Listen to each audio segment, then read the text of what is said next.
Come here to ask a question. No.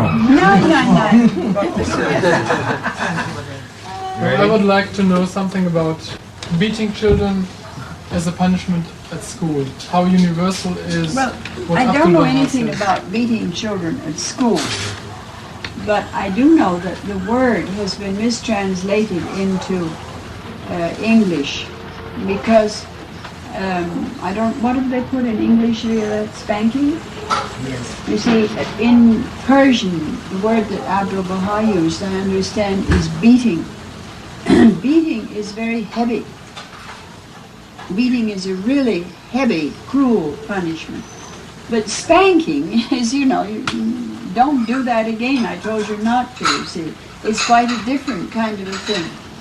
And they have taken the word beating and put it into spanking in English. And I think that this is really not the correct meaning of the original word, because although we certainly shouldn't beat children, because it can have a very, very detrimental effect on them, and is unnecessary bullying and heavy punishment, I don't see how parents can really bring a child up from birth to I don't know what, and not even give it a spanking or a spank, let's put it that way, or a little tap or a slap or something.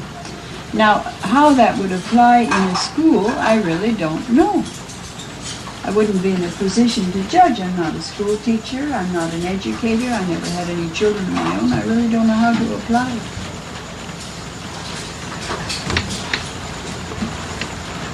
Well, in Haiti, parents and also teachers used to take their belts and Well, in other words, they really beat them. Well, certainly, I don't think you could beat. And I know in Scotland and in England, different school systems, they whip them on the hand, which can be very painful and a real lash, you see. But as I say, I don't know. I think that you've got to have discipline, and you have to have some system of reward and punishment that applies to the child, and that the child understands, whether it's in school or whether it's inside the home. But the answer to that question, I really don't know. thank you. Can I just say something on that? I have lots of problems in my classroom with discipline. And I tried everything. I tried reward systems. I tried kneeling down. I tried everything except what you call a slap or spanking. Until finally I decided I was at my last finish. That was about 5 months later. I couldn't take it anymore because the discipline was so bad. They weren't listening to me at all. They knew that I would do nothing to them. Yes. That would hurt them.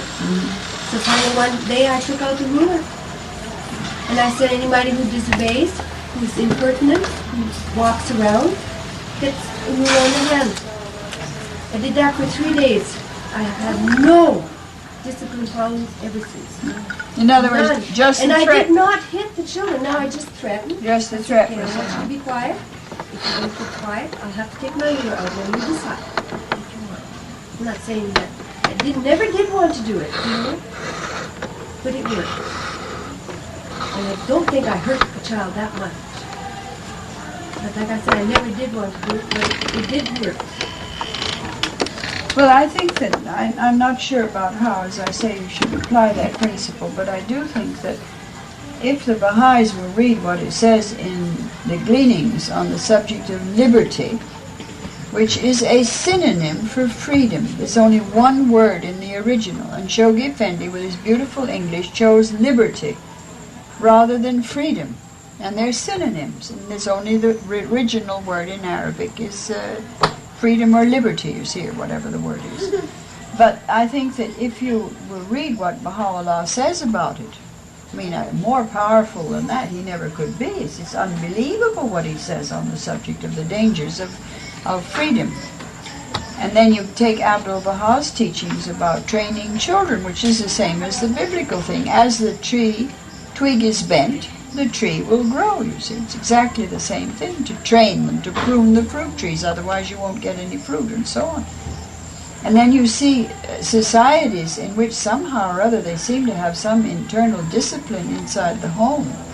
And then you go to North America where the children are unbelievably undisciplined and impolite and have no power of keeping still. Perhaps that's partly the food they eat and the additives they get. I think there's a great deal in that. But this certainly, according to my understanding, isn't the way to bring up children in the Baha'i faith. I have a question completely different from that subject. It's a subject on pioneers hoping in a country like third world country like this one, where Baha'is, local Baha'is, come into the faith with the background of the system of the country, which is everybody's a chief, and as soon as they have a title, they rule everybody. How do we pioneers who come from different backgrounds or ideas can help the local Baha'is to eliminate these old world order ideas about dictatorship, even within the Baha'i faith, and ruling or that? Well, I don't think that the Baha'is, I don't know anything about Haiti, but I don't think that the Baha'is that I've seen in developing countries like Africa have any wrong ideas about dictatorship or anything. I mean, to be the teacher of another human being is something that is enjoined in the faith. You are supposed to teach the cause of God. And this term of spiritual mother and father is used by Amatu'l Bahá. And it's very, very strong. It's an eternal bond. When I was born, my Amatu'l Bahá said to my mother, wrote her, I don't know which, that I pray that you will not only be her physical mother, but that you will be her spiritual mother, because this is the eternal bond. Physical bond is an accidental one, but the spiritual bond is an eternal one. But then this means that to be the spiritual mother of a person or a spiritual father of a person is tremendously important, you see. But what's that got to do with dictatorship or a ruling class or anything? This is a normal relationship to those who teach us. Look at the words of the Master about being a pioneer, of leaving your country, of going to another land. It's a tremendously great privilege, and it's also a position. Now, like all positions, let's take position, if you like, in the sense of Amatu'l Bahá. He says, what's the word he uses? My station. My station is the station of servitude. I am the servant of the servants of God. This is the station that he chose for himself. And he's our example. So let us take this as our example too. But I think that the Baha'is, because they have an administrative order, an administrative system, think that they can't have any room for personality. They can't have spiritual mothers and fathers, that they can't have some person that they turn to. It doesn't make sense. We have both. The spiritual assemblies and national and so on, this is the eventually government of the future. So the way society will be run, how it will evolve, we don't know, but that's what it's going to be. Whereas the teachers and protectors of mankind are an entirely different institution. This is the institution of what was the hands and is now the counselors, the board members, and the assistants. This is something entirely different, and strangely enough, it's appointed. It's from the top to the bottom. The others are from the bottom to the top. Elected, you see. And I think that in our desire to perfect the administrative institutions and give them our full support and recognition, and especially the pioneers constantly being urged to build up assemblies, and maintain assemblies, and get the group to become an assembly, and so on, that we forget that there is the other thing, which is the relationship of parenthood, protection, teaching, loving the person. I've often heard pioneers say things that really, there I could have spanked them with great joy. They say, well, it doesn't make any difference. We'll go away and somebody else will come. And it's a very cruel statement, because in villages, for instance, in Africa, where they have taught the faith, the pioneer or the couple or whoever it is, they become the mother and father of the community. They are really the rallying point for their children who have become Baha'is, you see. And then they ask these little young Baha'is who adore them, if they're worthy of it, because of their services and because of their spirit, they say, we will send you another pioneer. All right, I'll send you another father. I'll send you another mother. Don't have any feeling of personal responsibility towards these people that they brought into the faith. But I don't see that in the Baha'i teachings. Really, I don't.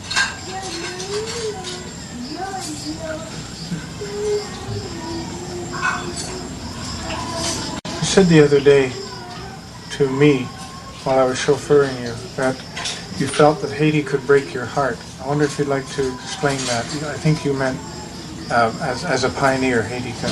No, I felt that it was a heartbreaking place, because the people here are obviously very, very lovely people. They not only remind me of Africa, but they remind me of themselves, so to speak. They're lovely people here in Haiti. They're anything but simple people. Anybody who is fool enough to come here and think that the Haitians are naive and straightforward is crazy. The Haitians are neither naive nor straightforward. They're extremely sly and extremely shrewd. But it doesn't mean that they are not very sweet people. They are a fine people. And they have, I'm sure, fine capacity to become Baha'is, to receive the cause of Baha'u'llah, to establish its institutions, to follow its institutions, you see. And when you see the poverty in the country and the serious condition of the country, I mean, like the erosion, because there's no forestation and things like that, you see, your heart aches for the country, you can't help it. You see the great need of the people, your heart aches for them. That's what I meant, that Haiti is a country that you can love so much and want to serve so much and feel that Haiti deserves to be served so much. This is what I have felt coming here. Haiti is a country that would attract me, frankly, as a pioneer. Many, many countries I go through, and I wish them luck, and I love meeting them, and I think they're lovely countries, and the cause will progress, and so on. But I have no desire to go and serve that country, but I can easily see why one would want to be a pioneer in this country.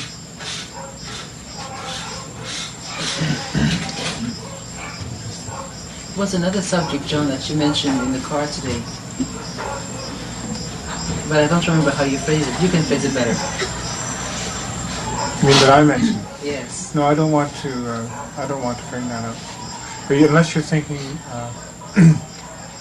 are you thinking of the word corruption? No, you said... Well, that exists all over I don't know the word political. I don't even know the word in English. You said it, and I just know what you said. I can't even say the words. Well, you better think about it while somebody else asks the question. When you two remember what it is, well, then we have it. Seems to be a big controversial question or confusion about mass teaching. Well, the only confusion about mass teaching is that some people understand it and some people don't. I think it's just as simple as that. That's what I wanted to talk about tonight. That was something I did want to say on my own without any questions, and I was trying to think what it was. You see, I'm no mathematician, but the Baha'i faith has existed now for, what, 136 years or something? How much does that leave to go to 1,000? No, 800 something. All right, leaves 800 and something. Now, in 800, in a little over 800 years, maybe say, let's say 900 or whatever it is years, the majority of the human race, not the totality of the human race, the majority of the human race, according to the teachings, is supposed to come under the shadow of Baha'u'llah. Well, there are 4 billion people in the world today, more than that, and God knows if we have a catastrophe, how many will be left. But supposing that the biblical prophecy should come true and 2/3 of the world's population should be annihilated, there'd still be a good billion left, you see. How do you teach 1 billion people in 900 years, you see? You get busy and you bring in the masses.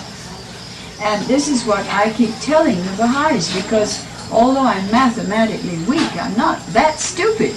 And if you don't get at it, you will not get the people into the faith, because it will be a mathematical impossibility. You have to bring them in, and then you have to do something with them, you see. I was reading a book on this trip, and to my great surprise, I'm a very patchy education, very patchy about history. And King Olaf of Norway, in about the year 1000, became converted to Christianity. Why it took 1,000 years for somebody there to hear about it, I don't know, but that's what happened with them. So he goes home, and he baptizes all the Norwegians. The whole nation is baptized as Christians. Well, what did they know about Jesus Christ? Absolute zero. He decided that this was from God and they were going to be Christians, so he had them all baptized, and then the priest got busy and began to educate them in Christianity, you see. And I can remember Shoghi Effendi mentioning many times that how Charlemagne had his whole army baptized. He just took them down to the river. He got converted, so he had the whole army converted by just the simple process of baptizing them in the river, you see. And yet we Baha'is are cavilling at any system by which we bring in the people by troops. What is mass conversion? Bringing them in by troops. Tell me what else it's going to be. You tell me how to get them in. If you don't do what the Master said, bring them in by troops, when are they going to come under the shadow of Baha'u'llah? This is a religion that is for society, par excellence. It has teachings for the individual soul salvation and all the rest of it. But this is a religion for the whole human race, for society on the planet, to create one society and eventually world order. All right, how are you going to do it unless you have the masses? You can't do it, because our religious teachings for exclusive individual salvation sort of thing, to put into practice the teachings of Baha'u'llah requires hundreds and thousands of people and populations, and then you can make it work. Otherwise you can't make it work at all, because it is for society. I always tell the Baha'is, if I want to make bread, and I put a couple of spoonfuls of flour and a pinch of salt and a spoonful of water, and I go like that, I can't make bread. Bread, you have to have a big container and a lot of flour and water, and then you have to knead it. And you can't knead a thing that's that big. You have to have a big mass to work. You see, well, you've got to have them in the faith to create the Baha'i society of the future. Otherwise, you can't work at it, you see. How are you going to get them in the faith? You know, this is a very, very peculiar religion, whichever way you look at it. It's very peculiar. We are taught we should teach this faith to everybody. Baha'u'llah says teach. It's my privilege, it's even the privilege of that little boy. Even at this age, or maybe a year from now, he can go and say Bahá, Bahá, Bahá, and somebody will go to the father or mother and say, what is this thing, Bahá, Bahá, Bahá, this child is trying to tell me? So you're teaching the Baha'i faith. It's happened. The point is that if we don't get people to, we have to teach, even the children. Everybody's free to teach. You don't have to do anything in the Baha'i faith except behave yourself and obey some of the laws, but otherwise you're encouraged to teach. So, having taught, you're encouraged to get them to accept Baha'u'llah. And there's no prerequisites. Shoghi Effendi said they had to accept the Baba's the forerunner, Baha'u'llah as the, prophet. Well, never mind the words, I'm doing the talking. Baha'u'llah as the prophet, Amatu'l Bahá as the interpreter of the teachings, and the present-day administrative order. This was what he said, these 4 conditions. Now, that much, let alone the whole 12 so-called basic principles, I can explain to anybody in 10 minutes. And I know I can, because I've done it dozens and dozens of times. And then after that, if they have listened to me, and I have been cleared, and they have been touched, there's no reason why they shouldn't accept it, you see. All right, then what happens? Wherever you've got to accept them. First you have to tell them, then you have to accept them. when you've accepted them, wherever there's 9, you have to immediately, when the time comes, form a spiritual assembly. Which, of course, is ludicrous if you think about it. They don't know anything at all. You have to teach them, you have to accept them, they have to form a spiritual assembly where there's 9 or over 9. And this is the teachings in our faith, and the teachings that have come directly from the Guardian, from Amatu'l Bahá, based on the instructions of Baha'u'llah, the spirit of Baha'u'llah interpreted by the Master, and then the details worked out by Shoghi Effendi in the House of Justice, enforcing it all today and telling us with all of these demands. What are you going to do? What are you waiting for? It's very peculiar, but then if you're Baha'i, you have to accept that it is peculiar and that it will work, and that if we have the faith to do what we are told and stick with it, so to speak, why, then it will work out all right. You see, all of you are too young in the faith. There's only 2 people in this room that have been born Baha'i. Well, this boy, but he's young in years. Violette's young still. She's 18 years younger than I. I've been over 70 years in the Baha'i faith. I've seen when there were no Baha'is in the Dominion of Canada, when maybe I was the only Baha'i child in the Dominion of Canada, when maybe there were 25 or 30 Baha'i children in North America, and not one in the whole of the Americas, and no Baha'is in Africa except in the Sudan and Egypt, you see, and no Baha'is in the East except in India, Iraq, and Persia, and so on, and Palestine, as I say. So that you see the difference between the Baha'i world in my childhood, in her childhood 18 years ago, in his childhood as a born Baha'i, 10, 15 years ago, and all of you, even you who've been Baha'is 10 or 15 years, you have seen the difference in the spread of the faith, the difference in the development of the faith. Well, how did it get that way? It got that way because we are doing what we've been asked to do.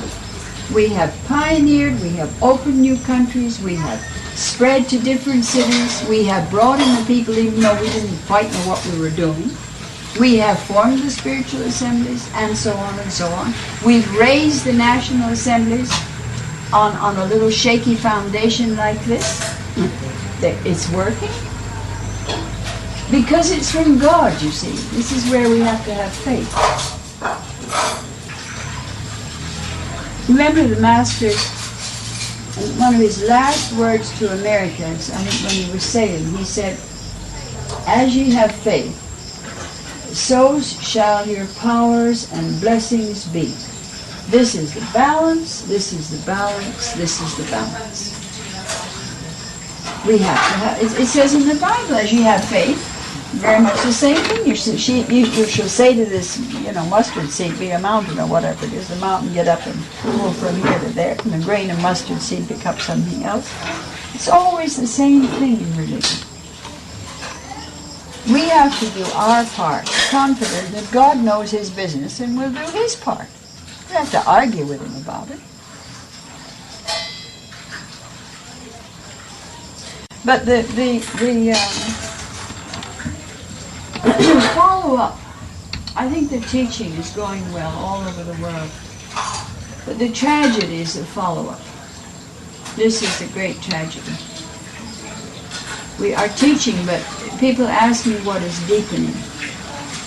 Well, I know what is deepening, except for people like us in this room, or in the cities, or the educated and literate, if you like.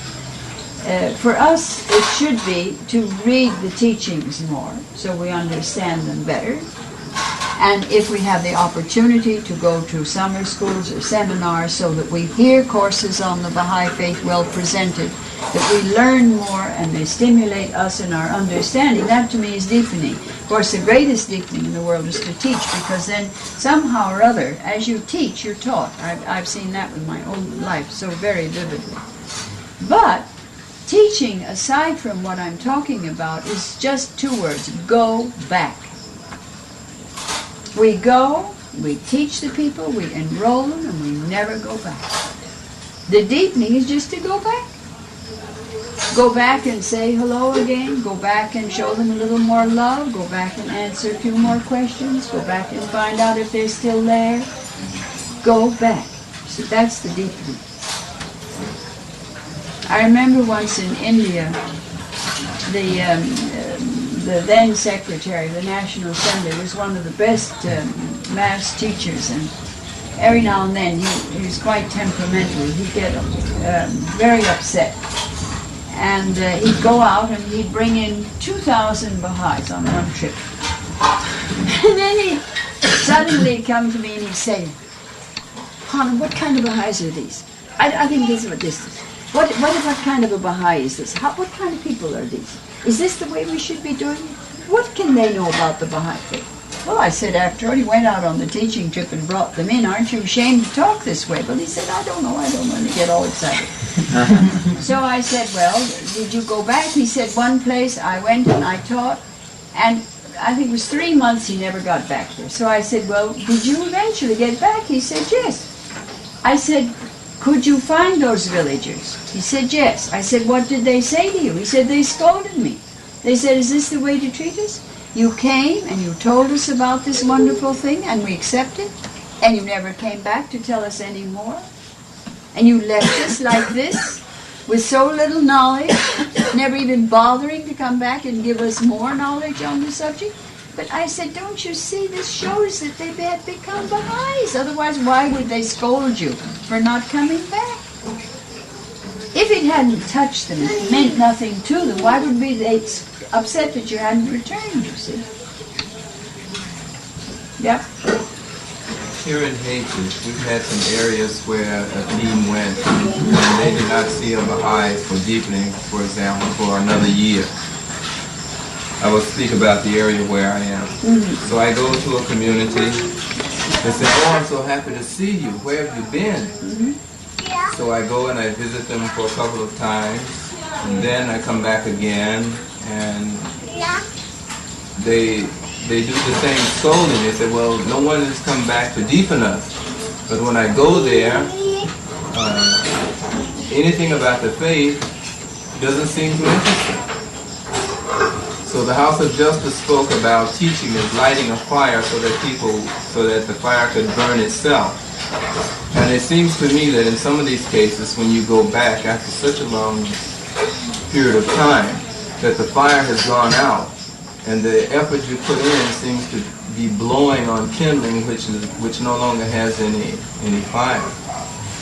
Well, I don't know what more you can do, because if you don't go out and teach, you're not even beginning to fulfill the teachings and the cries of the House of Justice rallying us to teaching.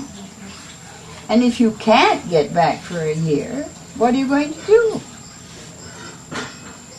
I think that, as I say, to me, the great tragedy in the Baha'i world today is that we don't get back to these places, you see. Not only we're not doing enough teaching, but we're having no follow-up.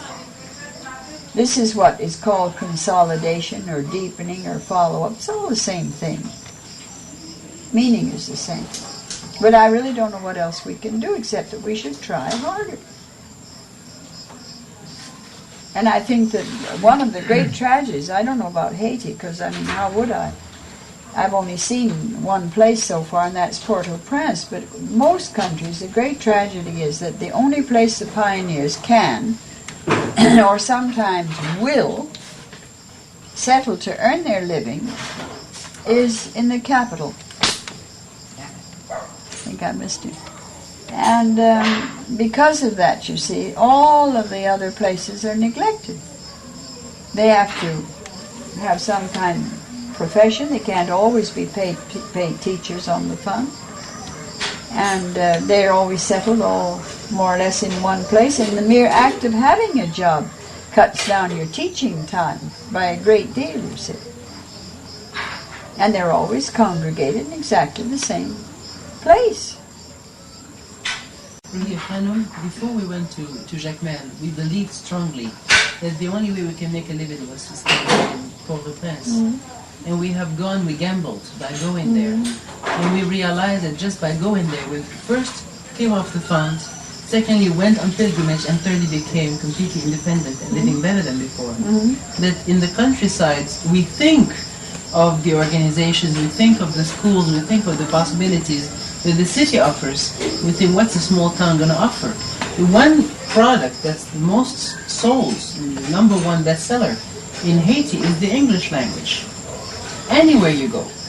And even if you go in the countryside where the salary would be half of what would be paid here in Port-au-Prince, well, you'll also pay half the rent and half your food. So it balances off. Every little town in Haiti would offer English job to anybody who would like to teach. That's true. All the pioneers in Japan, and I mean really, I can't think of any exceptions except very rare people who may have some particular connection. They're all supported through teaching English, from one end of the country to the other. It's the only visa the Japanese government will give, such a demand for learning English. And they're spread all over Japan, teaching English. But then, of course, Japanese cities are very large. But I think he's right. I think that there's many ways if people would be willing to try it. I don't mean people. I'm a very honest person. I'm frank. I don't, pull my punches or wrap things up in sweet remarks to make you feel good. But I don't think this would apply to this group of people in this room, from what I've seen of all of you. But it would apply to a great many countries that Violette and I have been to, and that is that it's disastrous to get the pioneers first settled in the capital, because then they don't want to leave it.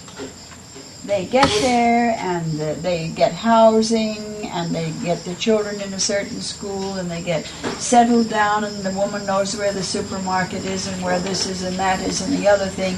And then, after setting down their first root in the new country, in the capital, to get them to go to one of the provincial towns is almost impossible. But I don't think that that would apply to Haiti. But it certainly applies in Africa and many of the countries that we've been to. We came through one country in Central America, and the National Assembly said that we bring the pioneers here to the capital first, and after they've been here about a year, so they get used to the country and the language, then we encourage them to pioneer. I said, don't you do it. You'll never get them out of the capital. You get them to go the day they arrive out into the provincial towns, or you'll never uproot them from the capital and get them out. And it's been true all over Africa. When I was in Zaire, Amatu'l Bahá, it was said that every time a new Baha'i arrived and settled in the capital, less total Baha'i work got done in the country. Sure. And almost everyone settled in. It was distressing to see. No, but I truthfully, I don't think you're that kind of people here. From what I've seen of all of you, I don't think you're that kind of people. But it certainly is true of a great many countries. When we went to teach in the north, there was a radio station that have offered to give some deepening on radio for all the Baha'i to the north, and I don't know why it did not pass. I mean, the National Spiritual Assembly wanted to use the radio, and finally nothing happened. Is it something that we should really, when we have an opportunity to pass on radio, is it something that we should, try to get them? Well, I think that this is something one has to take up with the National Assembly. I don't know why it didn't happen, and neither do you. No, I don't. But then the National Assembly should have this call to their attention and think about whether they can do it again, why they didn't do it. There may have been some particular reason for not doing it.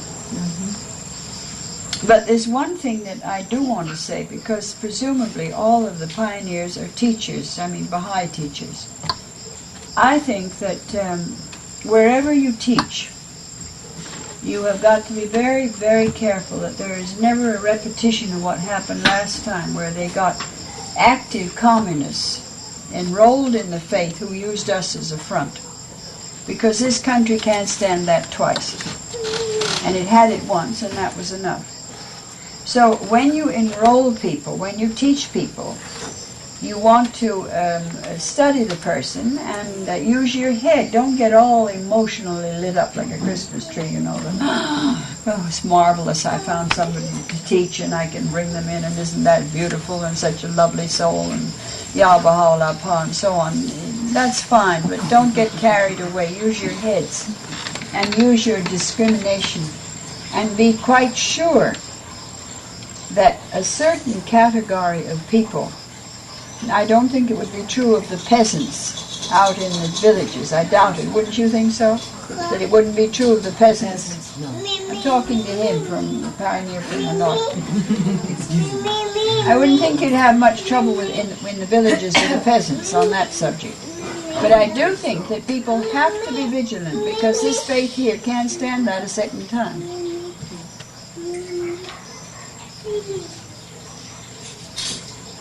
One really has to be careful. When one is trying to deepen people who are illiterate, are there any suggestions that you could make to us? You know, Look, singing and things like that? Everybody was illiterate. I don't know where you came from, but I know that my ancestors that came over from Scotland 5 generations ago, I think they were literate.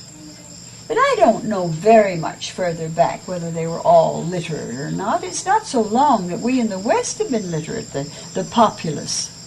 You see? So what are we talking about literacy for? There have been gigantic cultures in the world that never had writing, like the Incan Empire. They never had writing, and they had an empire that was the rival of Rome and almost as big. Had better roads and so on, you see. So I'm not so strong on literacy.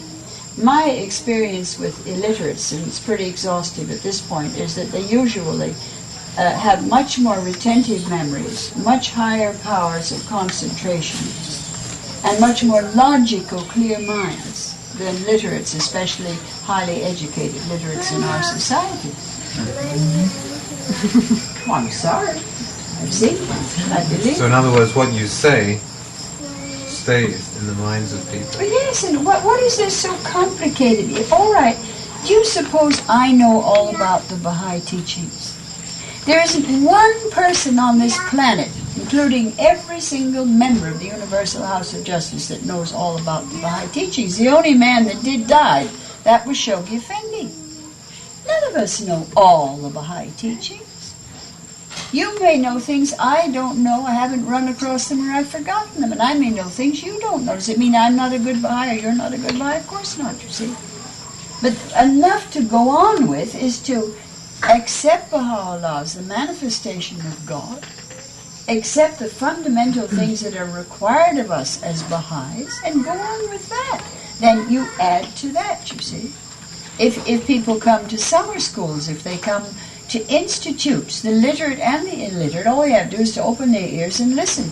And usually you'll be astonished at the degree of logical intelligence of the illiterates. In African villages, I have had Africans, after a 3-hour meeting, very courteously waiting till the end of my talk, all translated from one language to another, and then the question period, and then they would ask me a question that went back to something that I had said at the beginning of a 3-hour meeting. I've seen African villagers sit up all night long asking other Africans or the pioneers about the Baha'i faith. They're not bothering to go to bed. They weren't going to waste their time. They can sleep tomorrow night. Not, attending a meeting that began at 8 o'clock. By 10 or 11, we were dead. We went to bed. But not they. They sat up right straight through the next morning asking questions of the Baha'i teachers that were there so they could learn more. I mean, I don't know, what's all this literacy business? All right, supposing you know more about Aristotle and the compound interest in algebra, so what? That's not going to get you anywhere. That you won't get to the Abha kingdom with that. You may get a better job. But I think you have to be, if you're talking to people who don't read, you have to be very careful what you say, because if you say the wrong thing, or you say something, give information that's not quite accurate, and they remember it, then you're in trouble. Yes, but then on the other hand, what are you going to do? You can't wait till he becomes literate or till I have some sense about how I should talk. Then we'll be waiting till the manifestation of God that comes after Baha'u'llah. You see, we haven't got that much time. How are you going to do it? Well, I agree with you. You've got to go ahead and do it. I'm asking the question in case you have more experience in these things than I do, which I'm sure you do. Well, I may have more than you, but I'll tell you, everything I've learned about mass teaching, I've learned since Shoghi Effendi passed away, and I began these travels about 15 years ago. I learned it very late in life. I learned all that I know about mass teaching after I was 55. And I learned most of it from her husband, and partially from Violette, who'd also learned most of it from her own husband, and from Shireen Bowen in India. That's all I know about mass teaching, and still I have difficulty because I'm too intellectual in my approach. I talk, if I'm not extremely careful, above the heads of the villagers that I'm talking to pull myself down to be more simple and understandable. Yes, I think that's what it means. Rúhíyyih Khánum, there is a law of Baha'u'llah, a principle of Baha'u'llah that says that everybody has to go out and teach. And those who cannot do it, let them deputize somebody to go in their stead. Mm-hmm. Now, in Haiti, we find it difficult because the financial assistance becomes misunderstood. Yet, we do sometimes would like somebody else to go in our steads in teachings. Have you had any problems like that in Africa?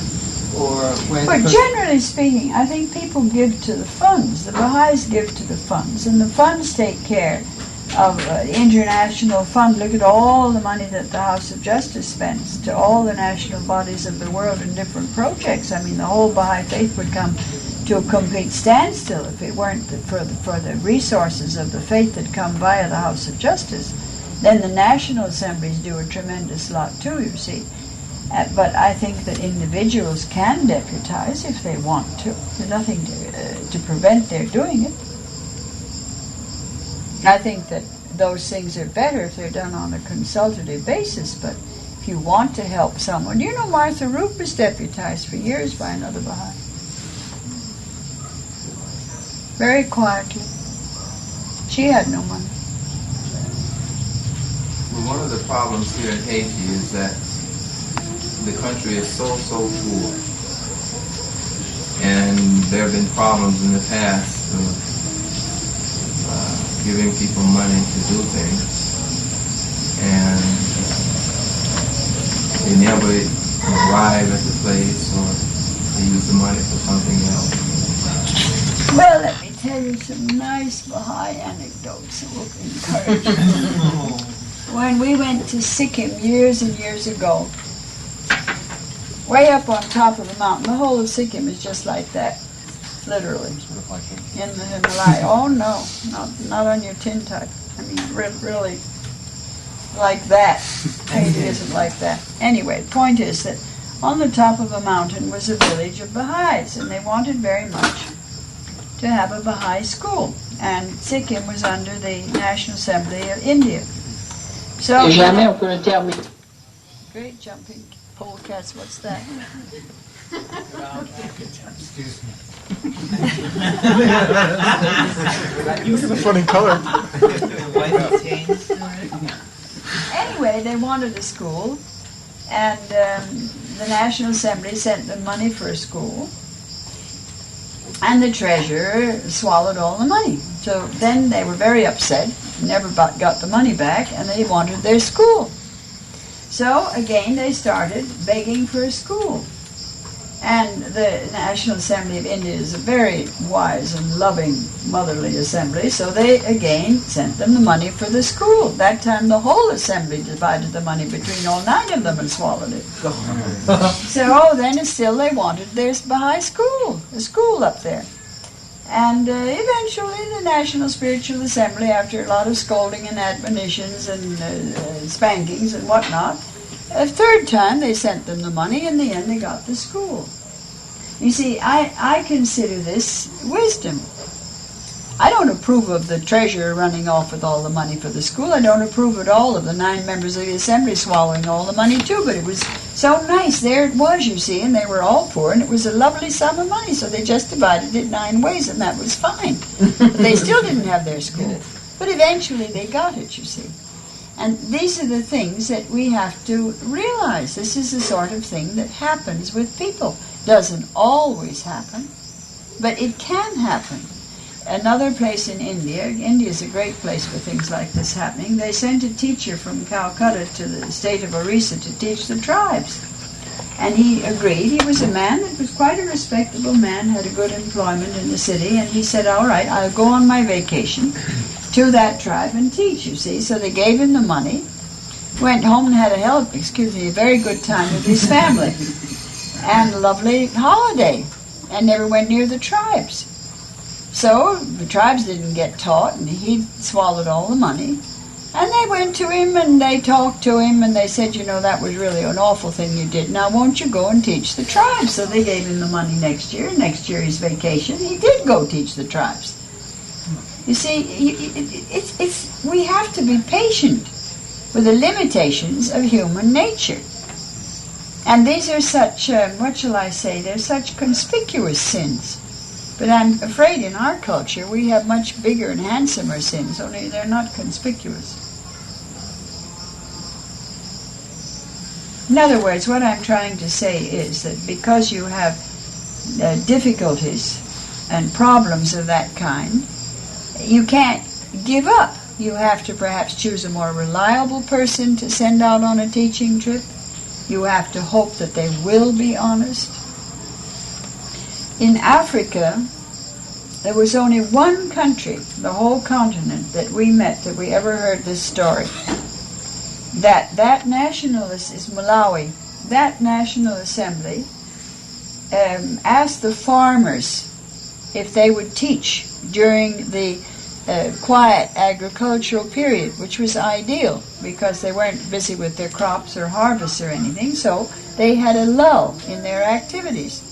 And they asked them if they would go and be traveling teachers because they weren't busy with their crops or harvests or anything, so they had a lull in their activities. And they asked them if they would go and be traveling teachers in the country, and they accepted, and they go for 2 or 3 months. And the National Assembly would calculate the bus fares and how much they needed, and they'd give them the money. And they kept account, and they would bring back the change. And by ourselves. This self-righteousness that we're all inclined to is really awful characteristic. I am holier than thou sort of thing, you know. I'll look down on my nose at you. What advice would you have on the balance between trying to teach the local believers to carry on the affairs of the faith themselves versus the usually much easier alternative of just doing it? You know, the pioneers often end up doing everything because it's so much easier than trying to get someone else to working with videos. But obviously the purpose of the pioneers is to develop a community in that place that can carry on the affairs. I think we have to do both, Greg. I mean, it's no use. You can't say do it this way, do it that way. You just have to play so many things by ear as a Baha'i and as a pioneer teacher. If you can get them to go out, we want them to become the teachers, because we may all have to go home, but they can stay. It's their country, you see. We want them to be the administrators. We want them to rise to a point where they will eventually be the board members and the assistants and all this sort of thing. But in the meantime, we can't just not have the cause go forward. That's why the pioneers are here. So you just have to do both. But what Ali did in Africa was very wonderful. And I don't know, maybe some of the other teachers did it too, pioneers. He would take promising young Baha'is, Africans naturally, with him on the teaching trip, partly to translate and also to learn. And then they'd listen to Ali teaching in village after village. They'd learn how from him to teach. And they'd get enthusiastic, and they'd learn the ropes, and they'd learn the route and everything else, and eventually, why, they could go out by themselves and do some of that.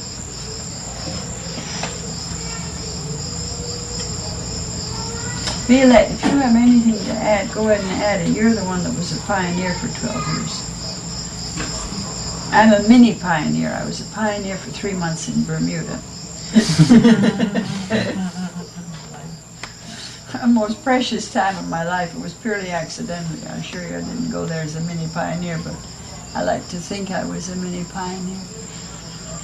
Also, I think, you know, the pioneers become this set of ideas and methods that we have been used to wherever we come from.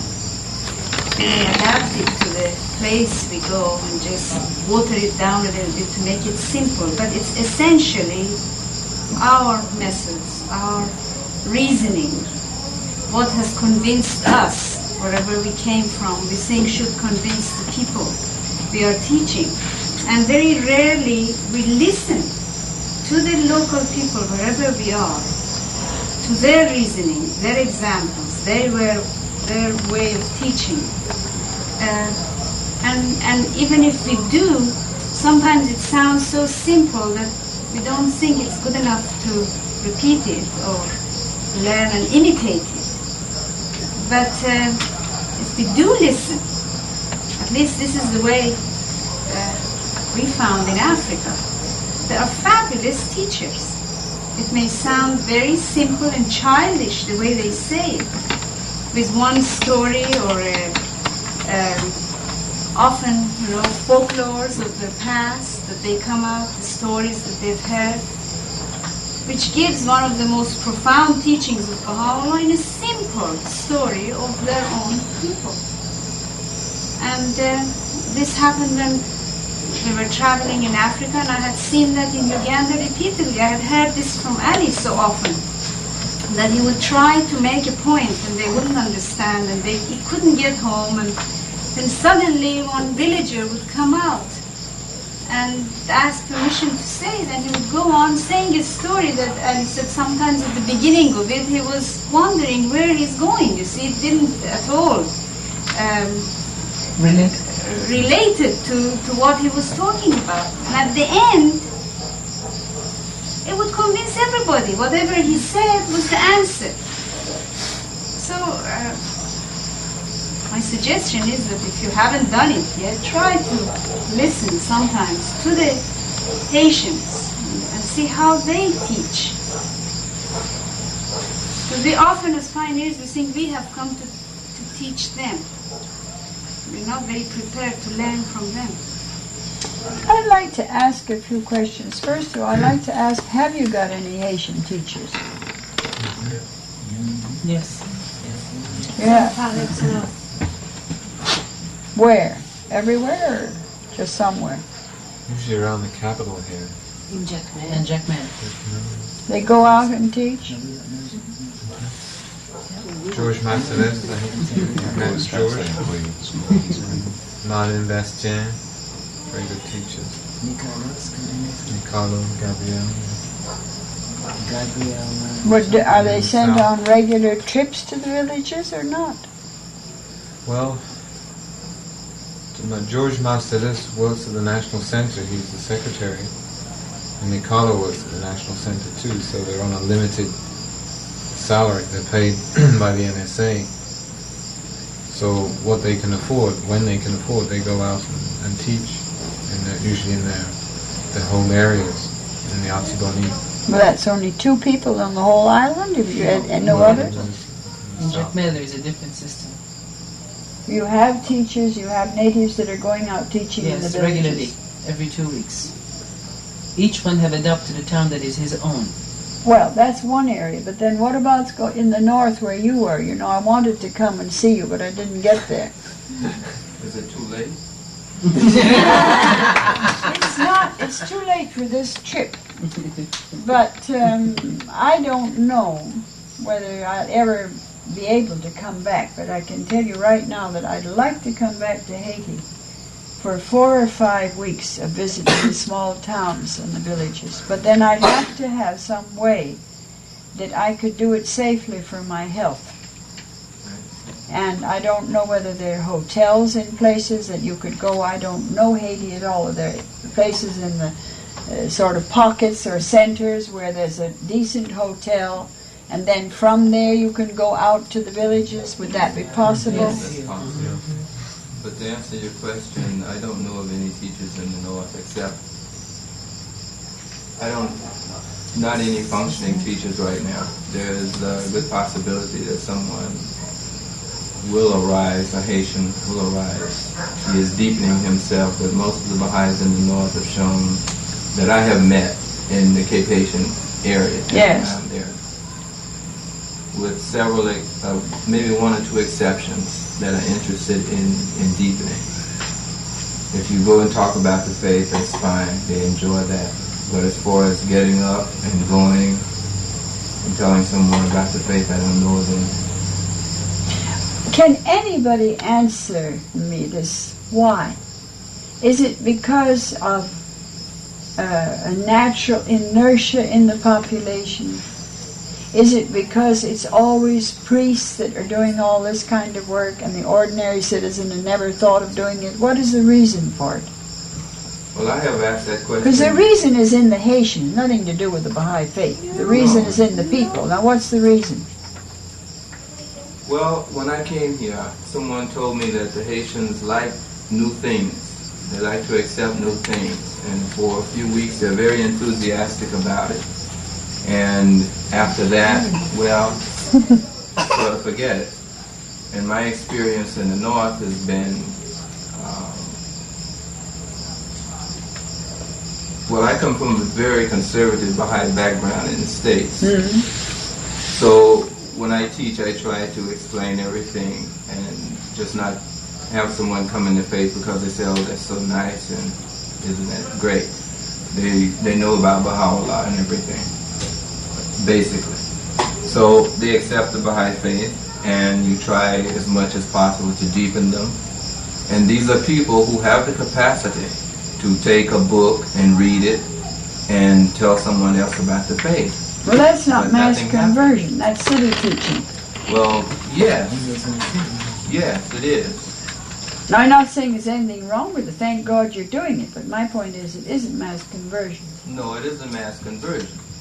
But by the same token, I'm saying that there are people who could take the Baha'i faith to the Haitian people, but they don't. And I don't know why. I have asked this question of board members and other pioneers. Why? Because the faith has been here maybe over 40 years. Yes, unbelievable. And the Haitians themselves teaching, we don't see this, except for a few exceptions. I don't know why. This lady wants to say something. I think it might stem from the history. I think there's a great lack of self-confidence in people. And I think it stems from slavery days, way in the past. And also the educational process too. And also the status, class. If you're poor, you're, and uneducated, you're down. You see, it's a self-image. I think it's a self-image in the people. I don't think it comes from slavery, and I'll tell you why. Because the American black is certainly not lacking in initiative and self-assertiveness, and everybody that knows anything about the United States knows that. And they're much closer to slavery than these people, because these people had a revolt and broke away from slavery. So it's not slavery. Forget that, if you don't mind my saying so. That's not the psychological reason. But I'm wondering how, I'd like very much to get an answer about what the hold of voodoo it has on the people still in Haiti. Because I remember reading about Haiti in the past, and about voodoo in Haiti, which was extraordinarily common and very, very deeply ingrained in the people. And it's sort of become mixed now with Christianity, mainly perhaps with the Catholic Church. I don't know about other sects. And I'd like to know what the relationship of voodoo is to the people, if any of you know that answer. Yes. Matthew, You let him tell me, he's been here longer. That doesn't mean I know everything. It means just my Exactly. questions. No, I didn't hear it. No, well, being married to a Haitian has given me some very interesting insights. Yes. And one of the insights is that among even the most educated people, the most so-called sophisticated people, the ones who are supposedly the most, really whoop-de-doo, the ones who really you would think would be able not be in this position, are just as scared of voodoo and believe in it just as much as the poorest villager does, although they hide it better.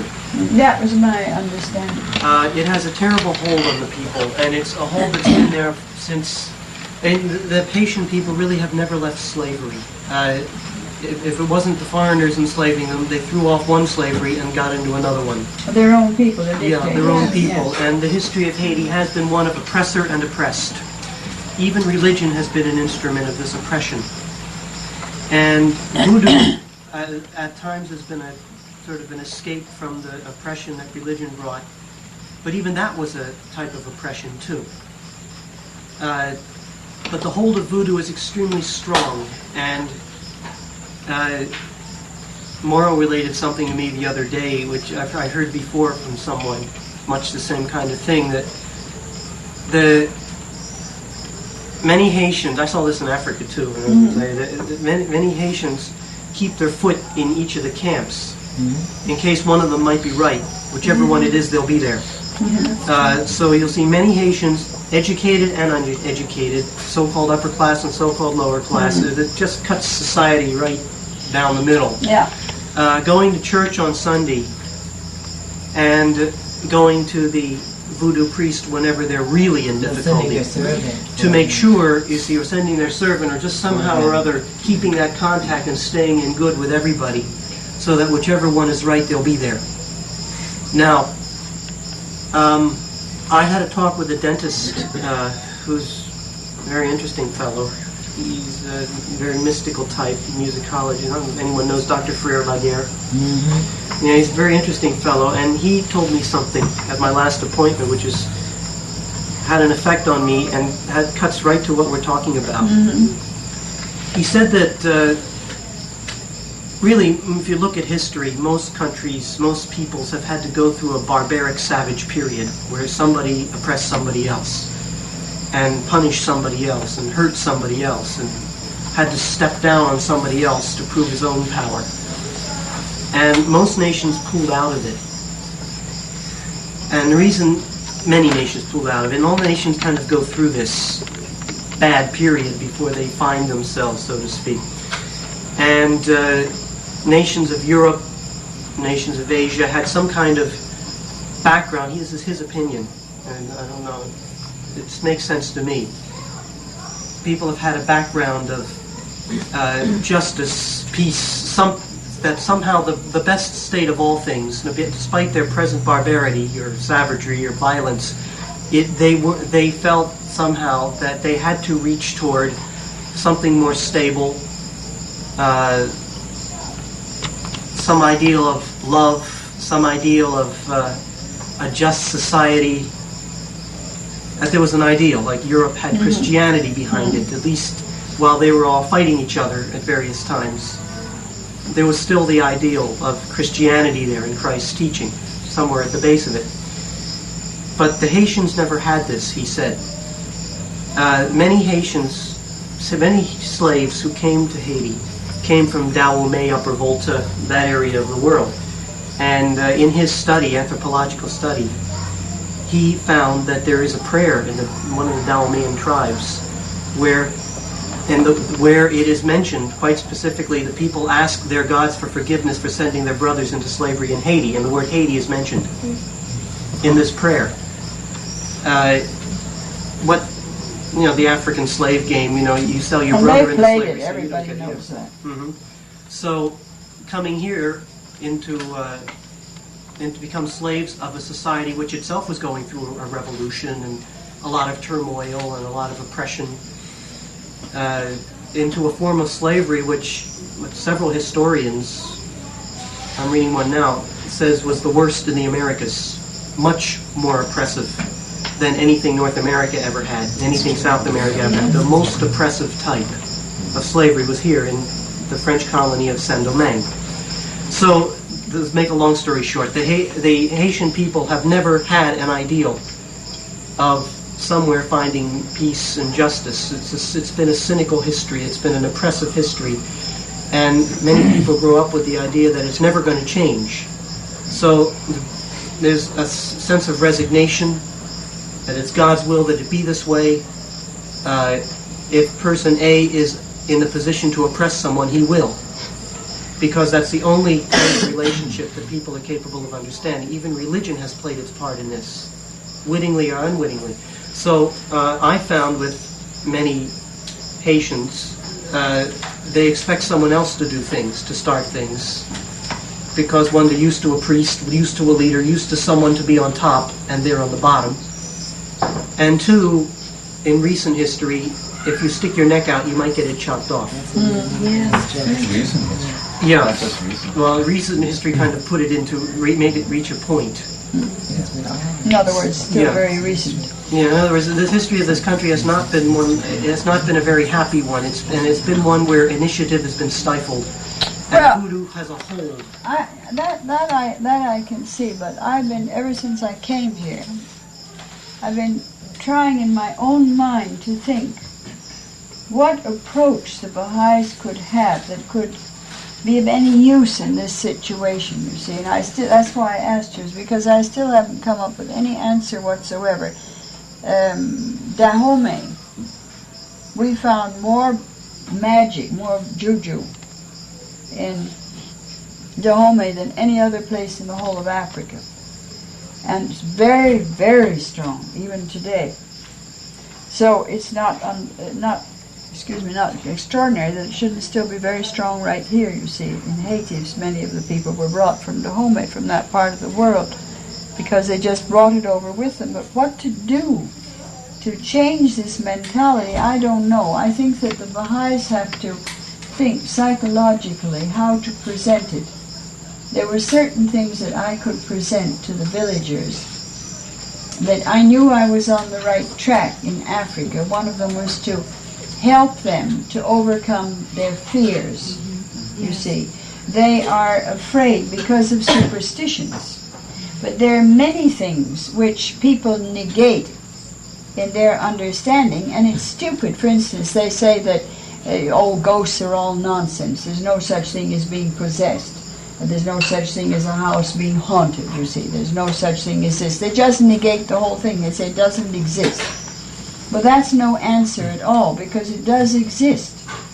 And I believe that it could exist, you see, from my own background, if you like. And because of this, I had this attitude of it's all right, it's going to give me one, of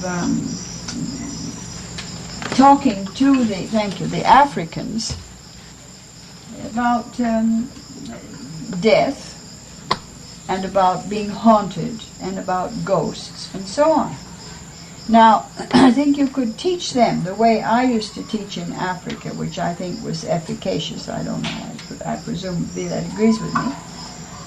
But I don't think it meets the answer to voodooism, which is something that doesn't exist anywhere in the world to the degree to which it exists here in Haiti. You see, and anyway, it's Haiti that we're concerned with.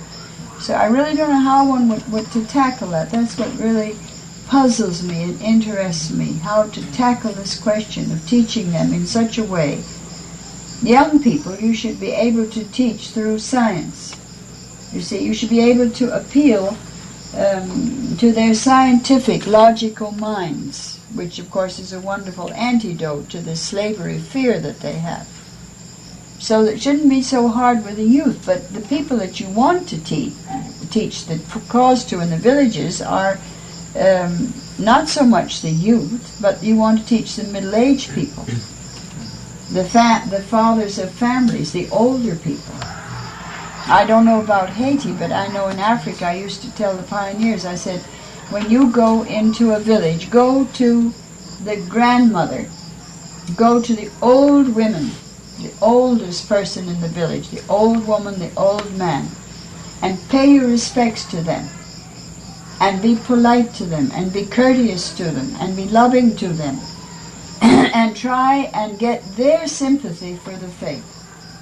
Because if they're against it, they won't allow it to grow up in that village.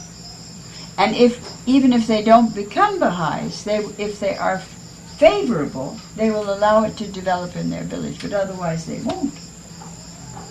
There's no doubt in my mind on that subject. Rúhíyyih Khánum, there is one thing that we have found working in Jacmel. Not that it might work in the whole country or it's the solution. The way we're teaching in Jacmel, those who come into the faith, if they stick to it, that was well, and they will continue. And if they didn't stick to it, we did not pester them and say, how come you're not coming and we don't see you anymore, and give them that guilt thing. But we were there all the time. Twice a week we had deepenings in our home. And we taught them the justice of don't let injustice be done to you, in the way we were teaching the faith. And every week we were out teaching. And most of the Baha'is you will see when you come to Jacmel live around our house. And most of the strong ones are youth. So from seeing us going out, and they would say, where are you going and all that, they came with us. And eventually by coming with us and accompanying us on those long trips, they learned how to teach. And one day, because I was very sick, I couldn't do it. We said, well, we're going to send that person. He's going to replace us. And we laid on his shoulder, and it was the first time he ever taught. And he has gone and he enrolled, what is it, like 12 people. We doubted in our mind how in the world he could have taught them and what kind of Baha'is they were. But we knew we would come back with them the week after, and it didn't matter. Even when we taught, we don't know what we taught anyway. He did not teach exactly like we taught, but many times we come back in the village and we say hello, and we reach the Baha'is we taught, and they don't even know who Baha'u'llah is. So what's the difference? In a way, what is the difference? And we felt that because we were out there teaching every week, and when we come back, we gather everybody and just cheer over the enthusiasm of doing what we have done. Eventually they become itchy and wanted to be part of it too. And we have a very good teaching community in Jacmel. Not very big, we have maybe 6 or 7 teachers, that's all I can say. But 4 local assemblies were formed this year in Jacmel area by not having neither Paul or myself in the teams. That's good. And none of the Baha'is were more than 3 months old Baha'is. That's good. So we're very happy. You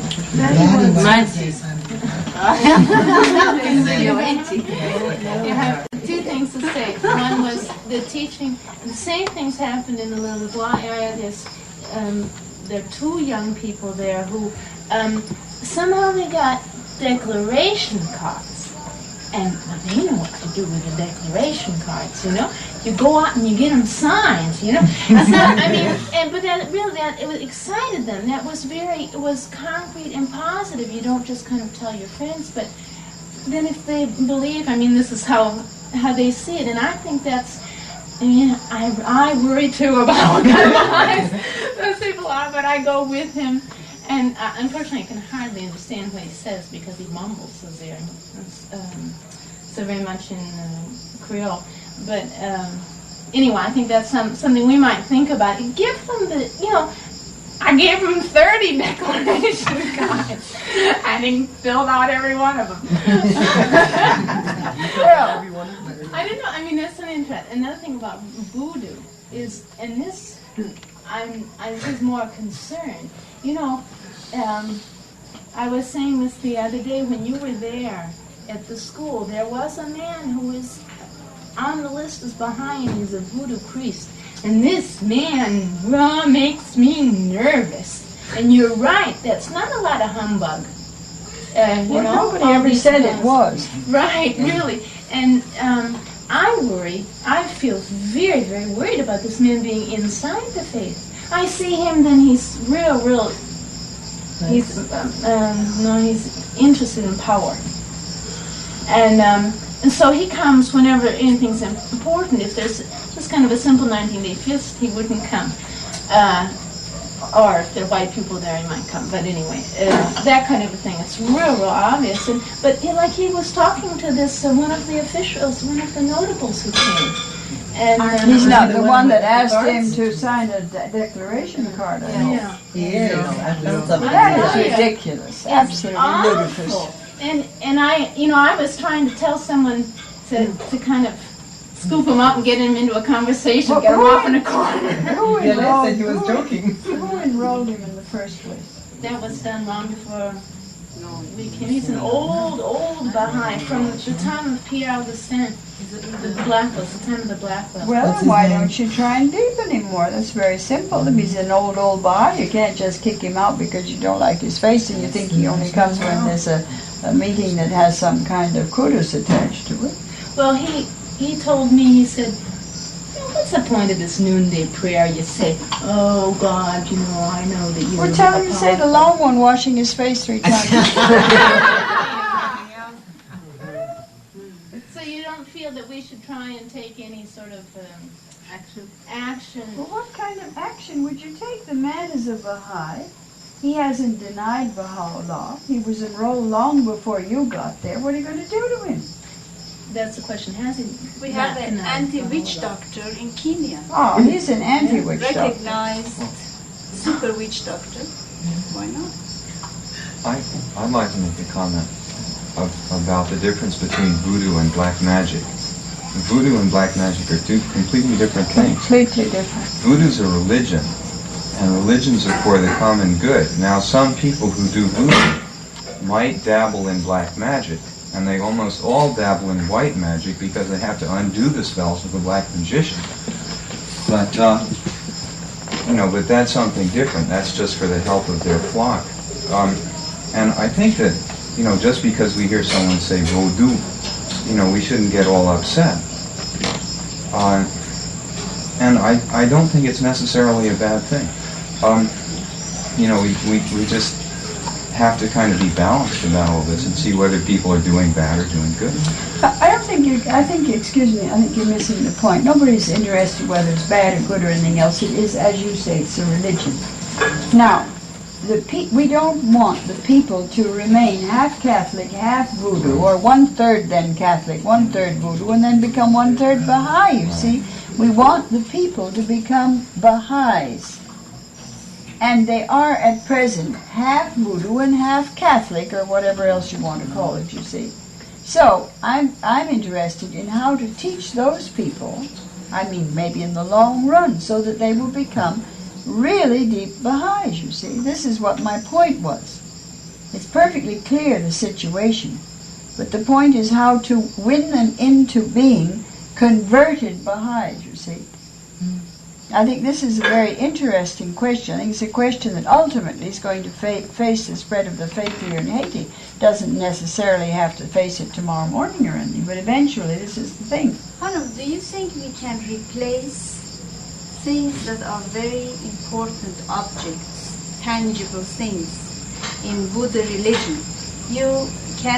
Is there something in the faith that can replace it? Nothing. I'm very sorry. There isn't a damn thing that can replace candles and bottles with spirits in it and goats and all these things, and nothing in the faith. The greatest name is the greatest name. There is the picture of Amatu'l Bahá. In that sense, yes. There is the repetition of certain prayers that if you say it repeatedly over and over again, these are like, it resembles in many ways with incantation. Many of these, what do you think 100 years ago the people of Persia were? What they call jadoo, which is equivalent of black magic, was rampant in that country. A lot in tablets of Amatu'l Bahá, there is so much against this. And therefore, what happened to the Baha'is that they were able to replace it? I think they were able to replace it with many of these prayers for special occasions. The repetition itself, it has a magic in it. Yes, but I think also, Violette, that in Persia it was offset by it was washed in the blood of the martyrs. And believe me, that's a very good way of disentangling one belief from another, you see. And you haven't got that here. I don't think it's comparable. I don't mean we haven't anything to offer. Obviously, we've got the cause of God to offer. But I'm interested in thinking how one could perhaps offer it. That's why I'm asking people who've lived here much, much longer. We're just travelers. We don't know. You see, I read about it, but I've never lived here. Yes. I don't even know if I have the answer, but I remember being impressed several years ago. Blackwells and I were coming back from something, and we had one believer, very strong active teacher, who had been in the faith even at that time for over 10 years. And he was dead serious, because I looked at him twice and didn't believe it. He said, you know, I was out in such and such a region in the provinces, and on the corner there were these men standing, and they became animals. And I thought, well, come on, you know, this fellow had some education and all too. And he said, well, what about that? You know, what do we Baha'is, what do we, you know? And so Blackwell said, no, so and so. you didn't really see them change into animals, because there is this belief too in voodoo to a certain extent. What you really saw, see, now he didn't tell them, and he didn't put him down. He said what you saw were their real nature, their spiritual nature, how debased they were. You saw the animal in them at that moment. That is, you were, and he sort of built upon this, you were spiritually able to see their true natures at that moment. And then he went on from that and had a sort of... well, what effect did that have on the man? He said, yes, you know what? I think you're right. That's what he said. And I think he was able to at least put aside that particular belief that human beings actually do become animals, etc. And because he did go around, he's been actively teaching for over 15 years. I believe that he then was able to perhaps convince a few others in the provinces. I might say something else. Well, I think what Violette said is very, very pertinent about the picture. Amatu'l Bahá himself said, he said, put my picture in your home. The master himself said, so put my picture in your home. And put the greatest name. Now, if they're going to say that this is Khomeini, for God's sake, at this time, don't put his picture in their home, you see. No problem. Many people want the greatest name as a protection against the well, all right, and that's what it is, you see. But there you really have got, if you like, a talisman. Therefore, by all means, they should be given that. And I think that they should have a little possibility of having a greatest name, that maybe when Baha'is are enrolled, they should be given a greatest name that they can put in their room. Now, there are Haitian believers that are upset about that. Why? That they said they only wanted Baha'is and non-Baha'is to, they wanted to protect their house. Who, non-Baha'is too? Well, why shouldn't they have it? And our prayer books As it comes from God, there isn't anything in the whole Baha'i religion that a non-Baha'i can't take away if he wants it. It's free. No, I understand the feeling, though, and it's not so much, it's not, say, it wasn't me first, you see. This came from another Haitian believer. I'm upset. The only reason why they want to put our greatest name up there is so that the Wangas and the various, the Bakas and everything won't enter into their house and harm them. They're not interested in Baha'u'llah. Maybe that's what happened. It's in my house for protection. But you believe in Baha'u'llah. But it means something to you. Yes, but I don't think that you should deny people. I think that I've come to the conclusion, excuse me a moment, and I've come to it only during the last, 8 or 10 years of my life, that we've had the wrong idea. We have had the idea to a great extent that here I've got the religion of God, the whole thing, you see. Now I have to give you that, and you have to take the whole thing. Well, if you take the whole thing, you're obviously taking what God has given the human race today and for 1,000 years. But I don't think that's good enough for the world today. I think that I should open my hands and say, here's the teachings of Baha'u'llah, here's the religion of Baha'u'llah. Take anything you want. If you can't take it all, then look at these jewels and take what jewel you can. You see, because they're dying. They are dying. They haven't anything, the people. They are dying. Literally, the world is dying in front of our eyes. So if they can only take one thing, universal peace, or they're going to believe in an international language, or they want the greatest name hanging on their wall, or they want the picture of the master, they want the prayer book, or so on, let them take anything, anything, anything. Because they are desperate. And they should be given, if it's only a crumb of food, let them have that food that we have to offer. And that wasn't my attitude years ago. I always thought you had to give the whole works, you know. Here's the whole Baha'i religion. Now you take it and become a Baha'i like me. But I think that we should give them anything they can take. Of course, they take the whole thing. This is what will be their salvation and their protection. But we should let them have anything that they can take from the faith. Teach them give them the rosary. 95 beats, Allahu Akbar 95 times. If it comes to the repetition Violette was talking about, give them that. This is in the teachings of Baha'u'llah. He says, say the greatest name 95 times. And we all had rosaries. When I was a child, I had a rosary. I said it 95 times very often, you see. Tell them they can say the removal of difficulties if they are afraid. God sufficeth all things above all things. Whatever it is, let them have what they can take, you see. I don't know whether you have a very small prayer book in French. Have you a little tiny prayer book in French? Let them have that, you see. People who have died, then copy the prayer for the dead, one of those nice ones. Will not deny thy guest, you know. Even an ordinary man, when he has a guest in his house, he treats him kindly. This is your guest that's gone up there. Now, will you please be kind to him, because he's your guest now. All right, it's a beautiful prayer for the dead. Let them have that. Let the people have whatever they can take. Along the lines of that, I'd like to tell a very short story that Marguerite Sears told to me. Somebody very dear to me was in trouble, was feeling very troubled. Marguerite gave them some prayers to say. And this person said, I don't believe in prayers, I don't believe in God. Marguerite said, it doesn't make any difference whether you do or not. Use the prayers anyway. And I think, I don't know whether this person did, I certainly hope they did, because I believe that it will do some good.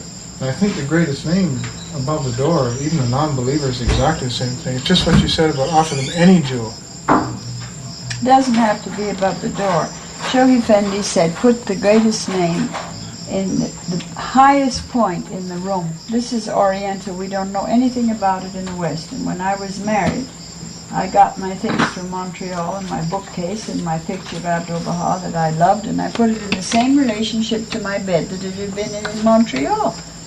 Here was my bookcase, and there was the picture of Amatu'l Bahá, and I could see him when I went to sleep at night and when I woke up in the morning. And the guardian, after fixed this thing, he came in, he said, you put the master at your feet? And I said, what, you know, my feet? He picked up the picture and he said, the master must be at the head of the room.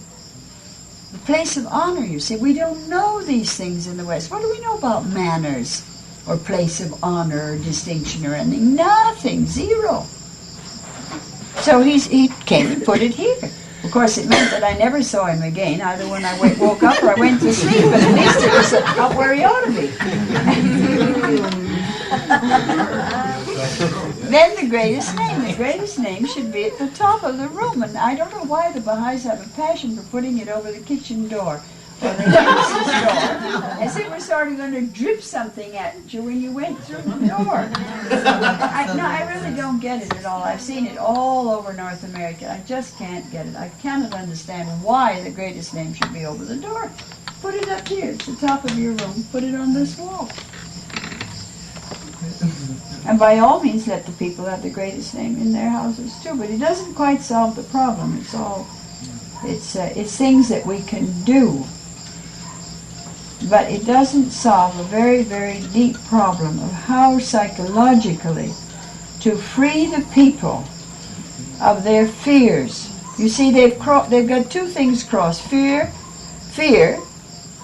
a certain amount of superstition which goes with the black magic and the white magic, but then they've got something religious crossed with a thing called voodooism.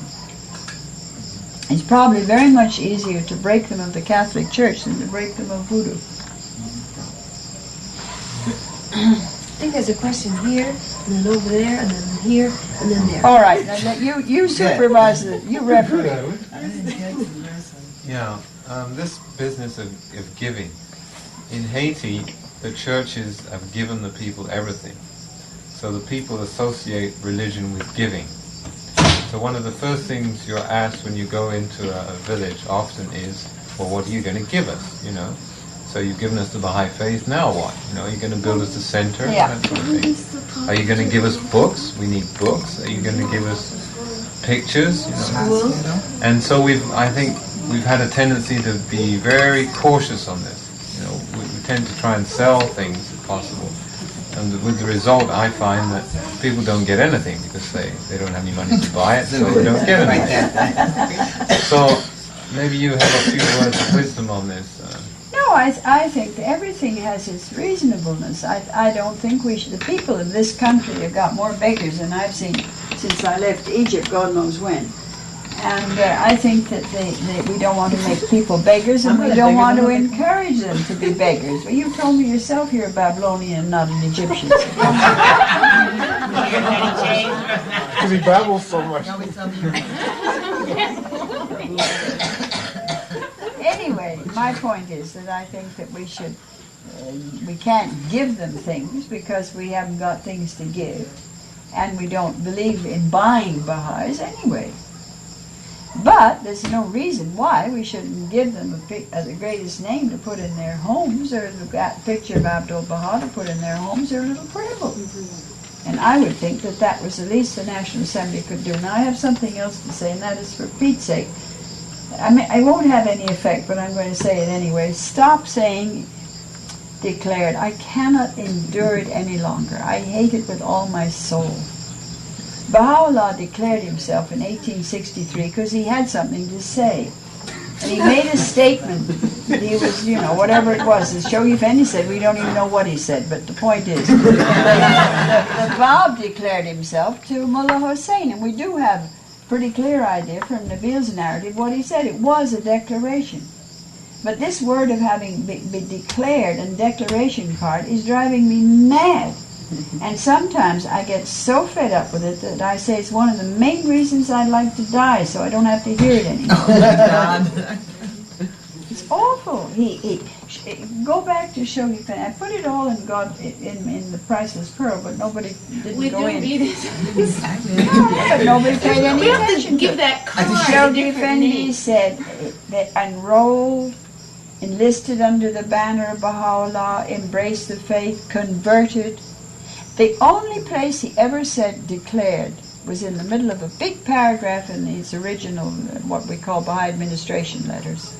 And it's buried in the middle of that. For those who have declared their belief in Baha'u'llah, and he goes on to say something else. And this is the age of cliches, and the Americans, God bless them, they got hold of this word declared, and they took it out and out declared. I declared, he declared, we declared, you declared, they declared. Just, you know, like a rubber stamp. Driving me mad. I fight against it tooth and nail, but it has very little effect. So remember that you're not in a minority, you go on using it.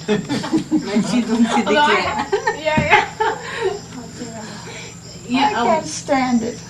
I don't want to necessarily break the subject, but I have a question that I'd very much like to know about the greatest holy leaf.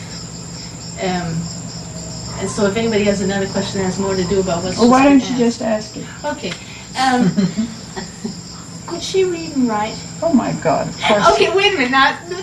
It's not a dumb question, because in The Chosen Highway, didn't you read my book? Which one? She was reading The Priceless Pearl. Yes. Didn't you read where I said the greatest holy leaf wrote letters to Persia about the Guardian? Well, then what does it mean in the see, this is my question.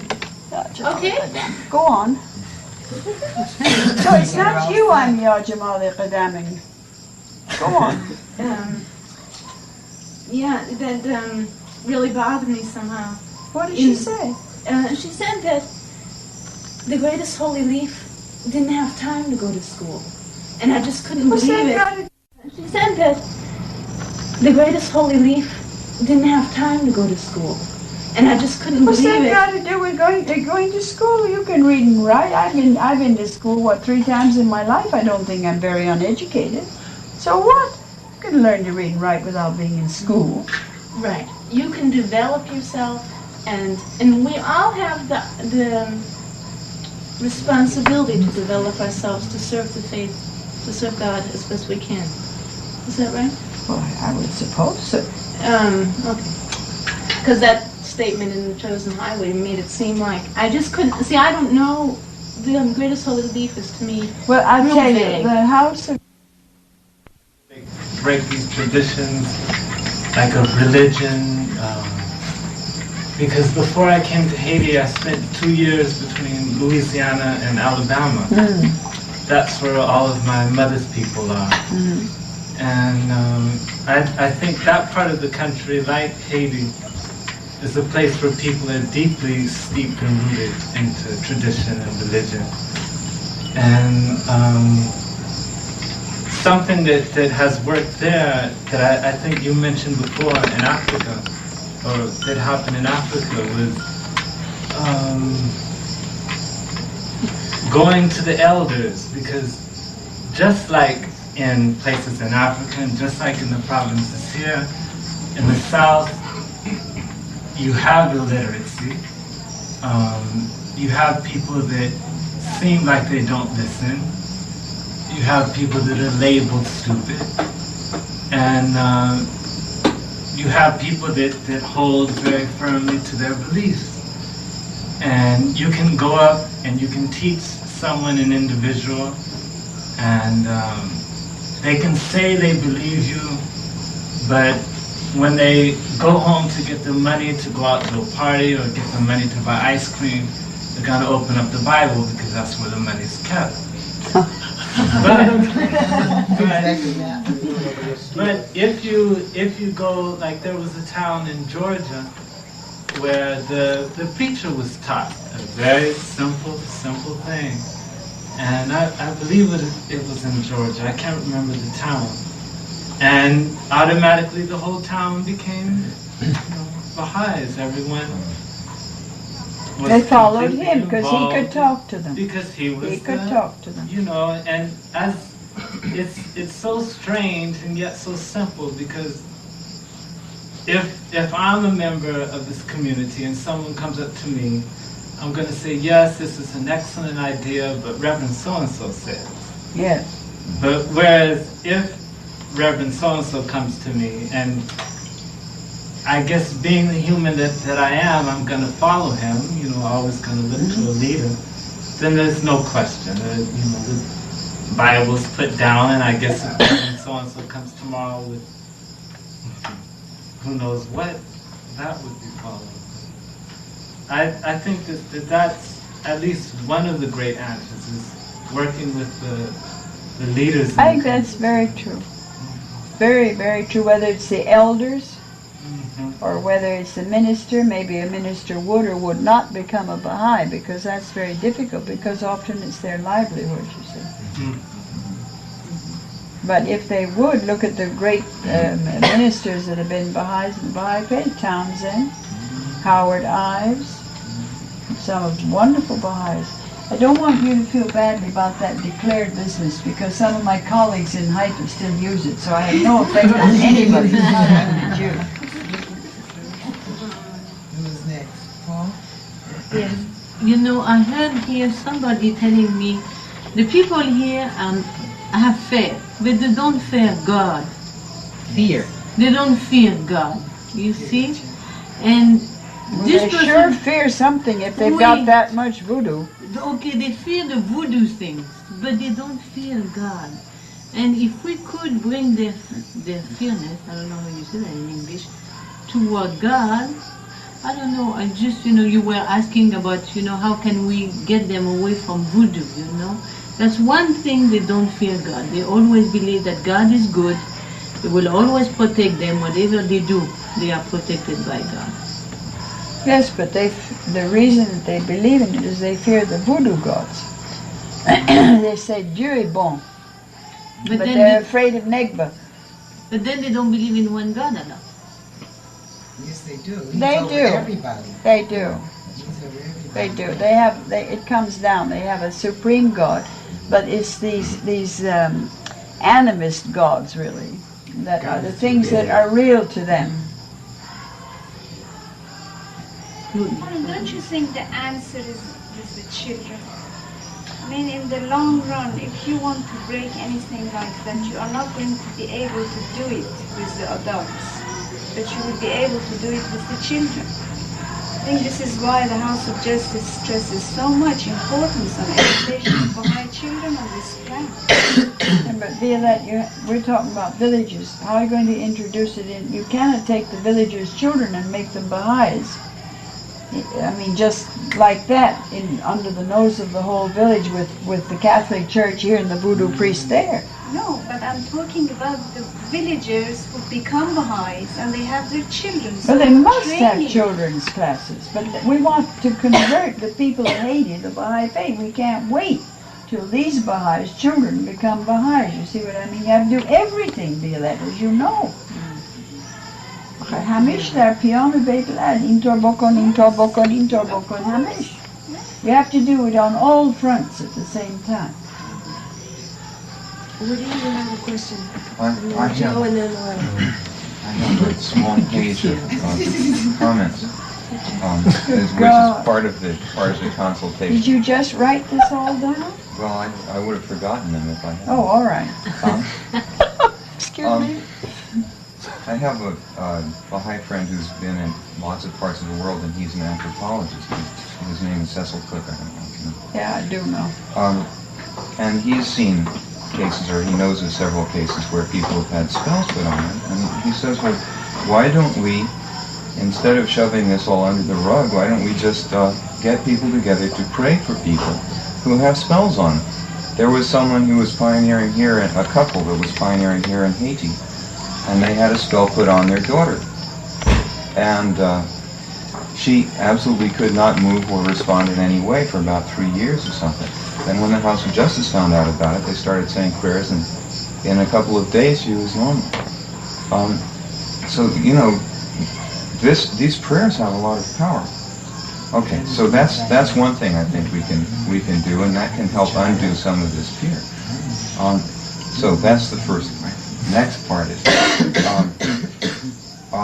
I have here that voodoo it goes back to a kind of ancestor worship. I mean, the gods of voodoo were originally human beings, and then their certain characteristics were taken from them, and then different people who had kind of similar characteristics kind of blended in with them, and they lost their individuality and they became sort of gods. And if we emphasize to them, to the Haitians, the importance of the people who have already died, and the importance of prayer for ancestors, the importance of, you know, the people who have gone before us and stuff, we can hold on to the important parts of the connection with the past. Okay.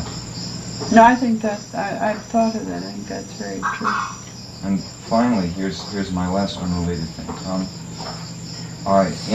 In the case of the Baptists, I don't know if we have much hope of converting the preachers and so on, or bringing them over to our side particularly much. But there are some religious groups that are much more open to the faith, and especially the Episcopalians. Even at the very highest levels in Haiti, the Episcopalians are very open to the faith, and very accepting. And so many Catholics become Baha'is. Mm-hmm. Yeah, so we can even talk to the priests, and if the Episcopalian and Catholic priests, and if they don't become Baha'is, very often they'll encourage their own parishioners to look into the faith.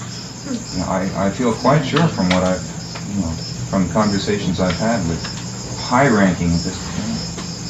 So those are my comments. Thank you. Well, I think that I really, it's awfully hard for me to believe that somebody put a spell on somebody's child for a 3-year period. The House of Justice prayed and they got over it. I think that my understanding from African travels is that you have to believe in these things before they can really affect you, see. A great deal of this magic and these bad spells depend on your faith in them.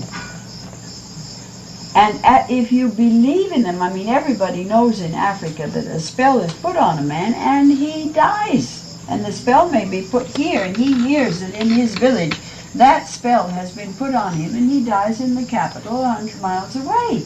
And nobody gives him anything. He doesn't take any poison or anything. He dies, you see. Now, I don't think there's any doubt about this phenomena, but it is based on a terrific belief that he will die, you see. He's conditioned to it psychologically and through heredity and environment that can happen, and it's going to happen to him. I doubt very much that it would happen to a child of a pioneer. The child may have gotten a bug in the water that had a paralyzing effect on it, and the prayers of the House of Justice healed it, because we have, living in Haifa, seen so many times that the prayers of the Universal House of Justice, like the prayers of Shoghi Effendi, have had such a tremendous effect on those who have asked for prayers, you see. So I can believe that the prayer would cure the child through the mercy of Baha'u'llah and the intervention of the House of Justice. But I really find it awfully hard to believe that a witch doctor succeeded in putting a spell on a pioneer's child that lasted 3 years. That's a little stiff for me to believe. That he should put it on a Haitian child, yes. because everybody in the child's family, including the child and all the relatives in the whole of Haiti, believes that he can. So then that power of belief could have that effect. I think that's quite possible. And that's what I mean when I say that they have fear, but they have fear of that kind of fear. You know, they don't fear God. They fear this. Well, the Baha'is don't fear God either. The Baha'is don't fear God. I often think it'd be much better if they did. Allah says, fear God, O people, fear God. There is both the love and the fear of God is taught in the Baha'i teachings. But we don't teach it to the Baha'is. I think they'd behave much better if they were a little more afraid of God. And I don't mean the Haitians, I mean the North Americans and the Europeans and everybody else. We're not afraid of God, and consequently we do not behave ourselves, because it's all love. He's such a lovely, lovely, lovely, lovely, lovely, lovely, lovely God. There's nothing to be afraid of. But I don't know how you could go around with people that are already so afraid of their ancestral God, so to speak, and then try and superimpose another fear greater on that. I wouldn't think psychologically that would work here. But I do think that there must be other approaches to it, you see. We have to think of them.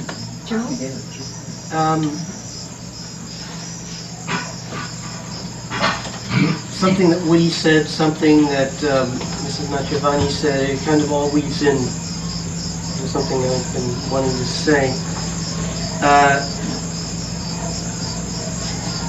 As I say, marrying my wife has been a real eye-opener for me. And it is for most men. That's a story. Over there. But all right, excuse the side comment.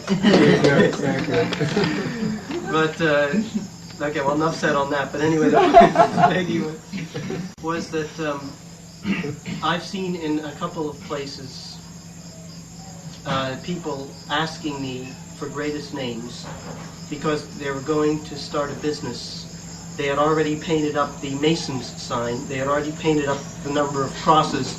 And just to be sure they'd be protected, they wanted a greatest name too.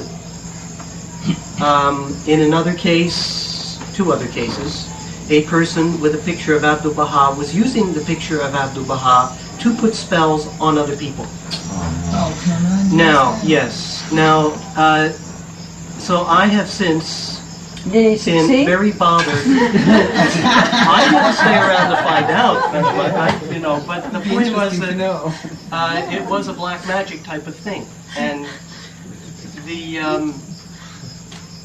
so since then I have been extremely reluctant to give, to procure greatest names and pictures of Abdu'l Bahá for anyone who isn't going to respect them. And this to me is important. Prayers, yes, I'll give prayers to somebody. But greatest names, especially the greatest name to put up next to the masonry symbol, next to the cross, as a protection against whatever it is going to keep them from making money. You see, I've been very reluctant to do, and I don't think personally this is a way to get to people, to drive out that psychological attachment which has been fed to them since their mother's milk. And it's been fed to them in everything that goes on in this society. Everything from school, from their relatives. And you should hear my wife and brother-in-law talk about the various things they say their friends have seen. And today in the USAID office, a very educated Haitian who's lived in the States for like 15 years, was in the office today. We were talking about doing survey research in Haiti, which is another real trip. Getting straight information from people. It's a trip anywhere, but and he said that even one of the American AID officers actually saw with his own eyes a cow giving birth to a human baby. And this man was deadly serious about this. See, he was not joking with me. He was telling me the truth. It's an American AID official who was one of these, And he saw it? Yeah, the American saw it. And I happen to know this American who saw it too, and I find it very hard to believe that. But anyway, the thing is that there's all, I don't believe myself that giving the greatest name or giving Abdu'l Bahā's picture in itself is going to make many inroads. Rather, people are going to take those things and use them in the way they're used to using them, unless somehow instructed or as to what the significance of them is. I think that you can't prevent people. I mean, anybody could go to the Baha'i Center or to your home and they could see the greatest name on the wall and they could say that's a safe thing. They could see the ringstone emblem and they say that's a good thing, I'll put that up in my house, and they go home and copy it. No reason, nothing to prevent them from doing it. I think that, as you say, if you think somebody's going to use it for, I don't know, the lottery ticket to bring you luck or something, it's perhaps better not to give it to them. But generally speaking, I don't think that would be the reaction of most poor Baha'is. I think they'd like to have the picture of the master because it was the master. They'd like to have the greatest name because it was the greatest name, just as simple as that. And as the master himself said, to put this in your home as a protection, well, I would just feel that one could do that. But to get back to the calf giving birth to a human being, I don't believe that the calf gave birth to a human being, but I'm not sure that the man didn't see it. Because, you know, the Indian rope trick, which was done for so many centuries in India, and so many reliable witnesses said that they actually would see the boy go up the rope, you see.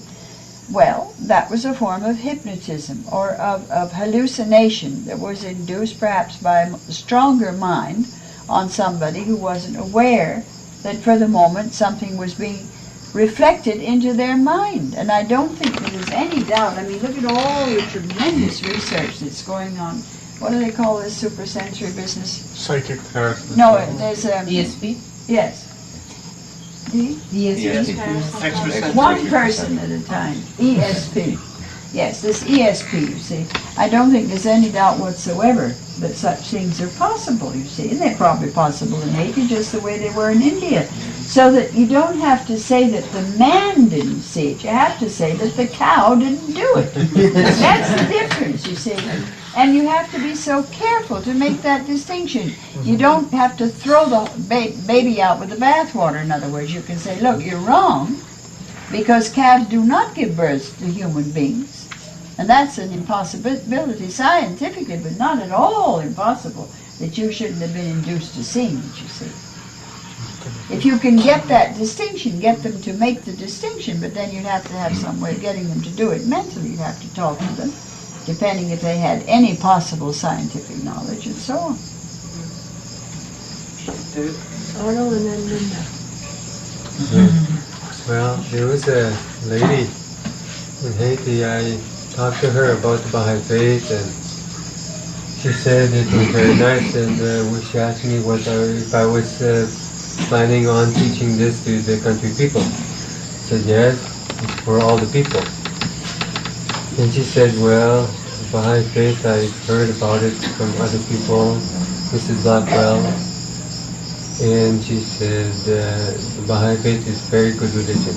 It's too good for these people. Well, that's ridiculous. Did she become Baha'i? No. It was too good for her, I think. But, you know, what you had said earlier on about deepening. About what? Deepening. Oh, yeah. Or to learn more of the faith is by teaching. And I think when the Haitian people themselves go out and they are encouraged to teach, they are deepening, they are learning. Sometimes they may not teach the right things in the right way. Like for one trip that Farhad and I we went with a Haitian teacher who had been teaching this locality in Plateau Central, where no other pioneer had been there before. And whenever he went out on these teaching trips, he came back with declarations. Because if he did not come back with cards. At least say enrollment. Try enrollment. Signed cards. Just tonight for me. Enrollment. I hate signing your cards. You can't make a connection with Almighty God through signing Yeah. cards. But the thing is that he had to come back with these signed cards. What? He had to come back with these signed cards. Because if he did not do the teaching. And if he could not prove that he got some teaching work done, he would not get his fair paid, would he? Well, that's logical, So, isn't it? but even though they may not teach the right way, they promise centers, you know? We should not put them down. Oh, for that. please. Wow. You remind me of a meeting I had in Africa. Remember the other? Oh, we went to a meeting and we arrived and was the other end of nowhere and special preparations, and the villagers had put up a whole pavilion for us and decked it all out, palm branches to keep us in the shade and vines all around all the columns supporting it and God knows what. And we had a big meeting, and then they said, where is the school that the traveling teacher promised us 3 months ago? And you said that we were going to have a school and that you would build a school here. And I said, but surely they must have told you that if possible and if you were able to help contribute that we might be able to open a school. They said, no, it promised to come here and build a school, and that was 3 months. Where is the school that you promised us? My, that was a nice meeting. Do they have their school now? Of course not. How could they have? National Assembly didn't have the kind of money to build that school way off the other end of nowhere. I mean, it's outrageous, you see. You have to be careful what people teach and promise. And I'm sorry to say that this was an extremely well-known Baha'i teacher.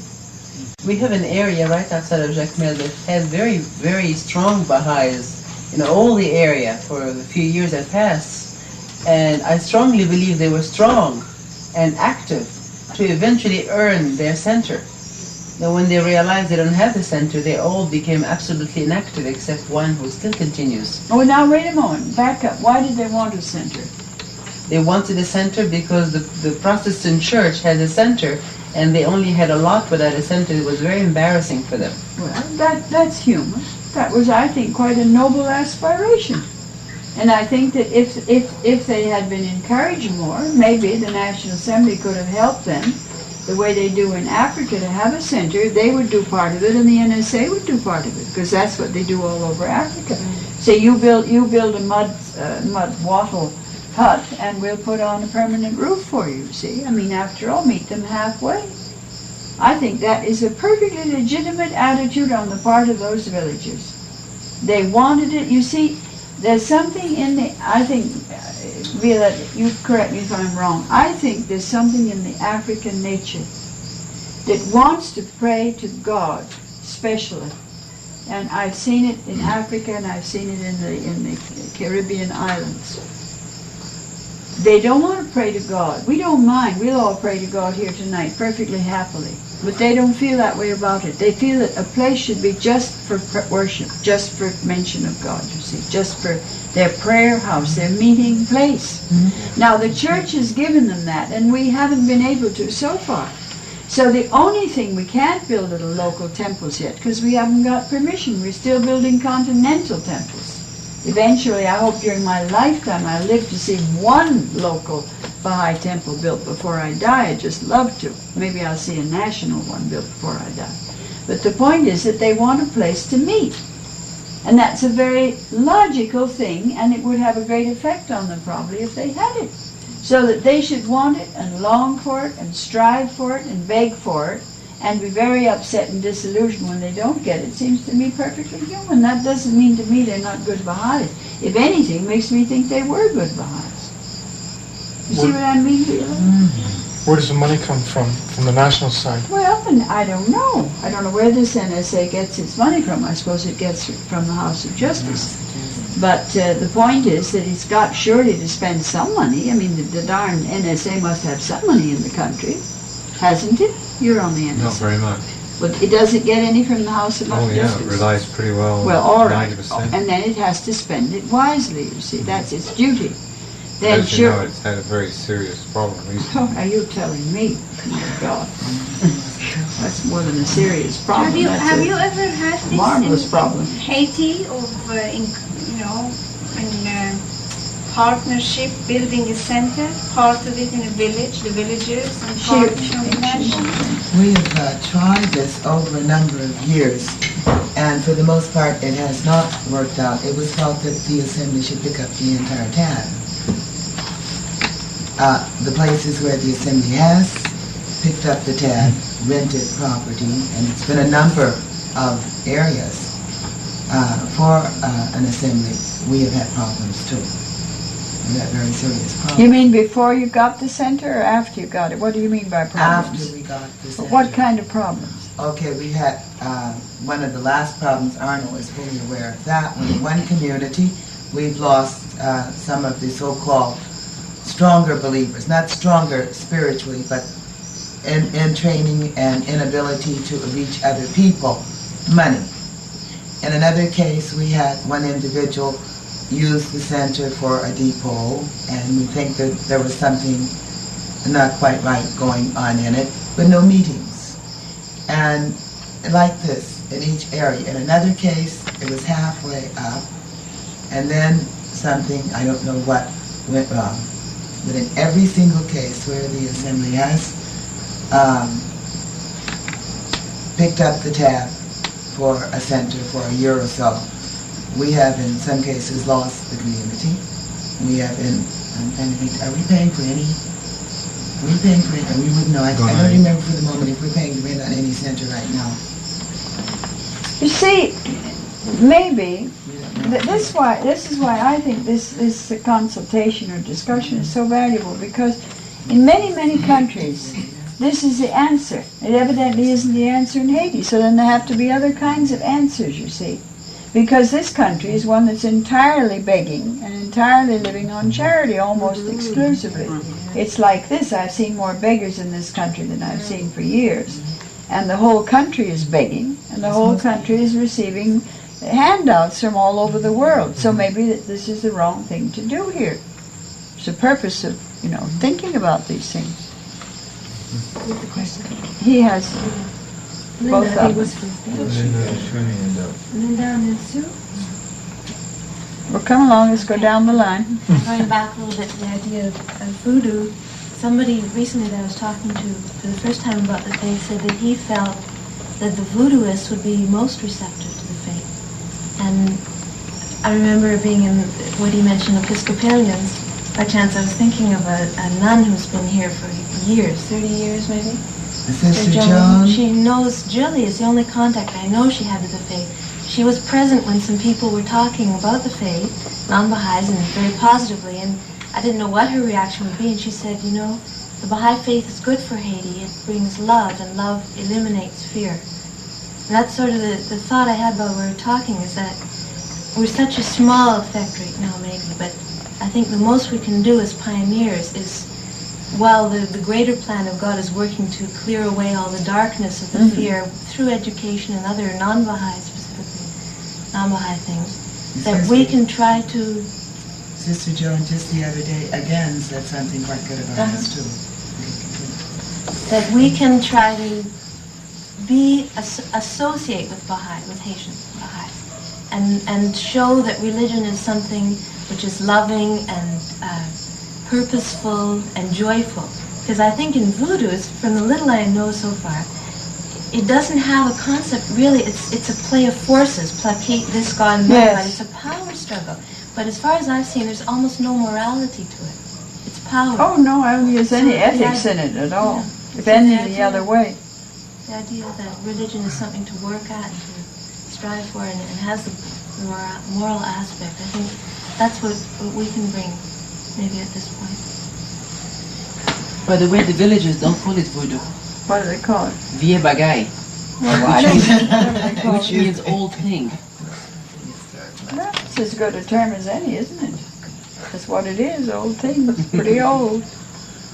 You had something to say? Yes. The little I've seen and the little I know of psychology, I think that the people here have had enough fear. And I think what they need is love. And that only by consistent effort and by kindness and by showing love, probably over years and years and years, will they begin to realize that they can trust this love. The love that they've received probably through the missionaries is the kind where they've been handed things and they don't know what to do with that. They don't really know what love is. And so that if it's going to work, I think we have to have love as well as justice.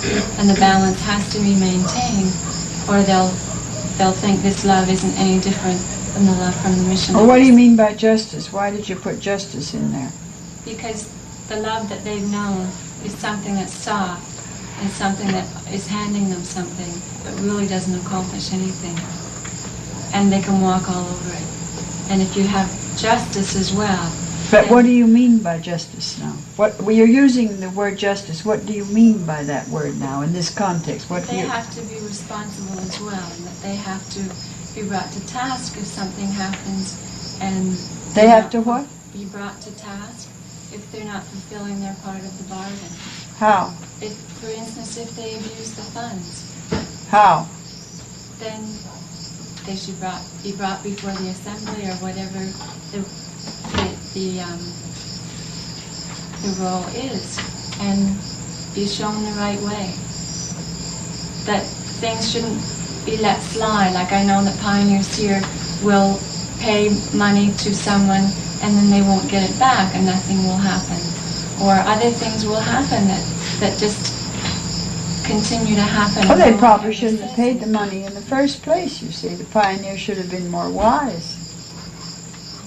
I think the pioneers can be extremely foolish. I think that they can aggravate the situation because I think that most of the pioneers come from affluent society. And they say, oh, these people are so desperately poor, and they feel ashamed. They say, well, I have this, and I have that, and I had this advantage, and I've got an education, I've got a car, I've got this, that, and the other thing. So I can't stand it. And then they start giving out charity, too, to people. And then the charity is abused, or the loan is never repaid, or they consider it just a handout, and they would never occur to them to repay it, and so on. And then you want to call them to task, as you say, which... Frankly, it's our fault, not theirs. You see, we are the ones that are at fault. But I think that this word justice, I can only tell you something that happened to me in my own marriage. That's why I asked you the question. When I was, the first years of my marriage, we had, of course, a number of Persian servants in the house. And there was some kind of a squabble going on. And I felt that I had settled it. So I came upstairs and I told Shoghi Effendi that, well, that I was very pleased because I had settled this thing with justice. He looked at me very coldly and he said, what do you know about justice?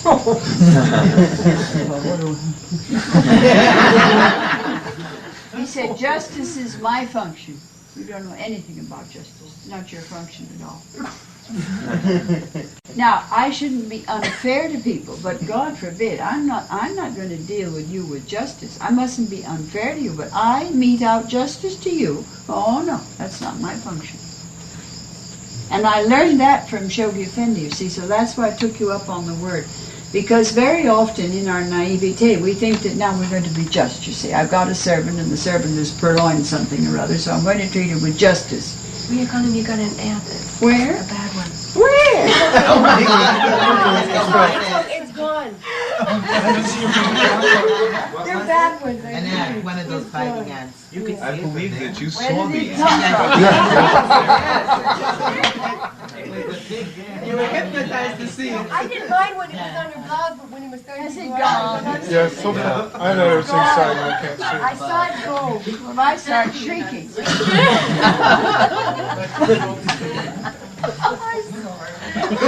Better than being bitten.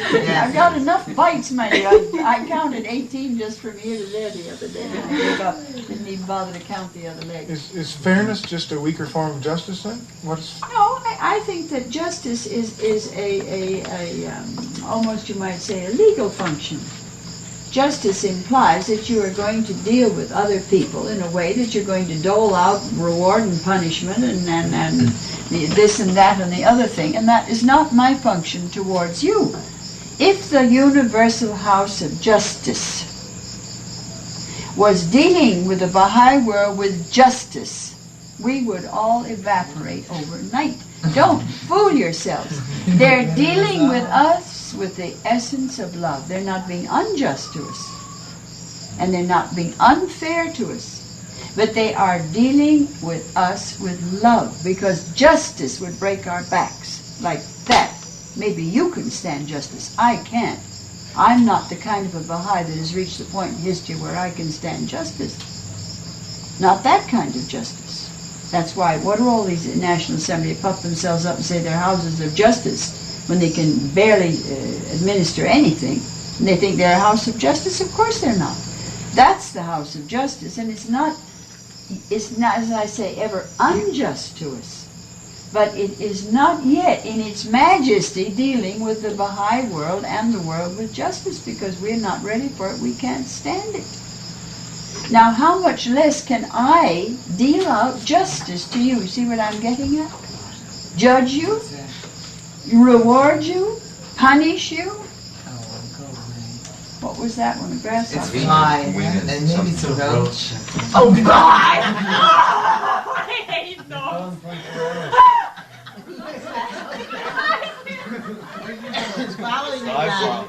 No, it's a cockroach. Sure is. Okay, Alan of sand in the world is full of them. National Geographic has decided they have absolutely no function in natural. Got him? And I think one of the best ways that people can understand what Baha'i love is to see us together. You see, if they see us together, they will feel the love between us as Baha'is. And this is the best way of converting people to the fact that it can exist, is to show it. Not talk about it. Talking about things is very cheap. Anybody can talk. But the point is to actually be able to demonstrate it in such a way that people feel this love. And I think that that is very, very important. And I think that gradually that love could drive out their fear. I think we have to attack it from all sides. But that's why I wanted to ask you what you meant by justice, you see, because I think to be fair to people and ask them to be fair to you. But justice is a very tricky thing. It's almost a legal function, you see. It's a very high, cold thing, justice. And I think that we don't quite understand what justice is.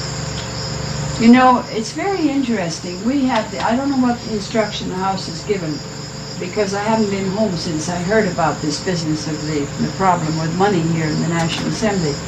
But I know in the past, when there's been very serious things happen between Baha'is and partnerships, when one partner stole from the other, or, you know, serious things, financial things, or things that could be taken to court, that first the guardian didn't happen perhaps as frequently because the Baha'i world wasn't as big, and now the House of Justice asked the Baha'is to settle this out of court, you see. Not to take it to the court and disgrace the Baha'i faith. Well, of course, justice is that you go to court and go to jail. But they try to settle these things in another manner, not in necessarily a legal manner, to protect the reputation of the faith in front of the non-Baha'is, and also in some cases to protect the Baha'is themselves. You had something at the end there. Yes, it was about, the idea came when we were discussing the center, and I think that maybe through the process of education we can tell people or show people that if they want a center and the National Assembly is not able to provide the center, that they are responsible. And it goes back again to this thing of everyone has been giving them in the past. And I've often marveled at the stories that I've read in Baha'i news about the believers in Africa who seemingly willingly build their Baha'i center. And the Baha'is here expect you to give it to them. And this runs through various aspects of the faith. For example, in Pétion, someone saw a prayer book and said, "Oh, this is very nice." And I made a comment that, yes, this paperback prayer book is only 5 gourds, which is equivalent to $1. And he said, "You mean you're selling prayer books?" He said, "Well, the other religions give prayer books." I said, "Well, we have to print the prayer books, and we don't have money to give them out. and the people who want them usually have to buy them. He was shocked. Another Baha'i came by who has a very good job and saw a prayer book that I had. He's not living in the city, but in the Port-au-Prince area. And he asked me if he could borrow my prayer book. And I said, no, I'm sorry, I can't lend it to you.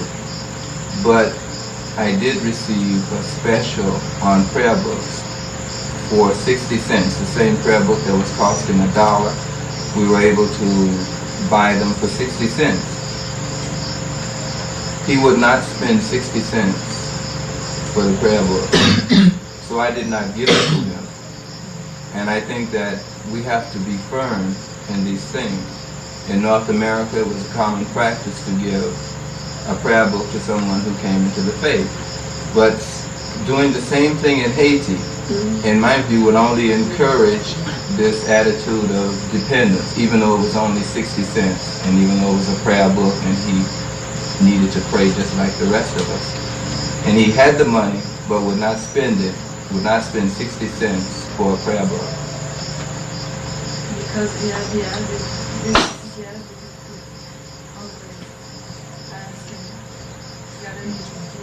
Yeah.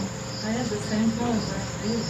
I live right in the middle of the people, right in the countryside, and every day of my life people bother me for my name, for things, give me that, give me. I cannot close my door when I pray because it's kind of warm, So I cannot isolate myself, and I have a big problem. I can get as much as I have, and sometimes I feel so discouraged about that, by the people over there always expecting me to, because I'm white, to give something, and becoming by expecting money and so.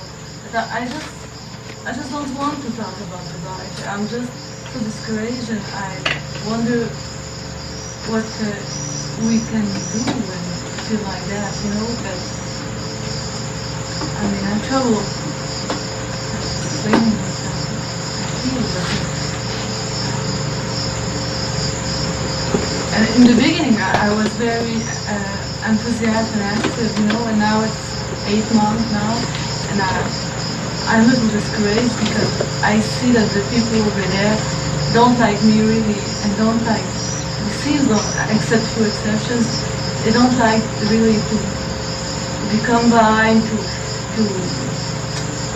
they expect something because they were used to that, and sometimes I would like to give them, and then I restrain myself because so if I begin that, they will abuse, Now I'm at the point I don't even give or lend one action. I don't like that. I think it's not right. I don't know what to do. Well, that's why I said I think Haiti is such a heartbreaking country. I think that if you want to look, I mean, if you're all serious-minded pioneers, which I'm sure you are, and you've arisen to serve the people of the world through the cause of God, and to serve Baha'u'llah as pioneers, I think that you have come to a country that desperately needs to be served. You see, this country desperately needs the service of the Baha'is. And it's a very hard country, but then after all, gradually you have it. First they had no Baha'is here, and then they had some Baha'is, and now they have at least nominally 5,000 Baha'is. They probably don't exist, but all of them, no, they probably don't, realistically. But at least it's something to go on with. Maybe they exist more than we realize they do. We don't know. We can't judge, you see. Time will tell whether they existed. Many people that all over the world that come into the faith and drift out of the faith exist, you see, as Baha'is. I was telling the Baha'is, I think it was in the last country, that we can't judge of these things, because in San Domingo they got the same situation. They've got, again, 5,000 Baha'is on the books, but they're not so sure whether they've got them or not. And I was telling them that in Mexico, there was a very well-known journalist who was a Baha'i, 20 years ago. Nobody ever saw anything of him. He became totally inactive, went off about his business, his family, his status, and so on. He's the director of his family, his status, and so on. He's the directing manager of one of the biggest dailies in the whole of Mexico, a popular paper. And suddenly, about 3 or 4 weeks before we were to go to Mexico, which really is providential, he turns up and tells the National Assembly, I'm sick of the whole thing, I want to be active as a Baha'i again.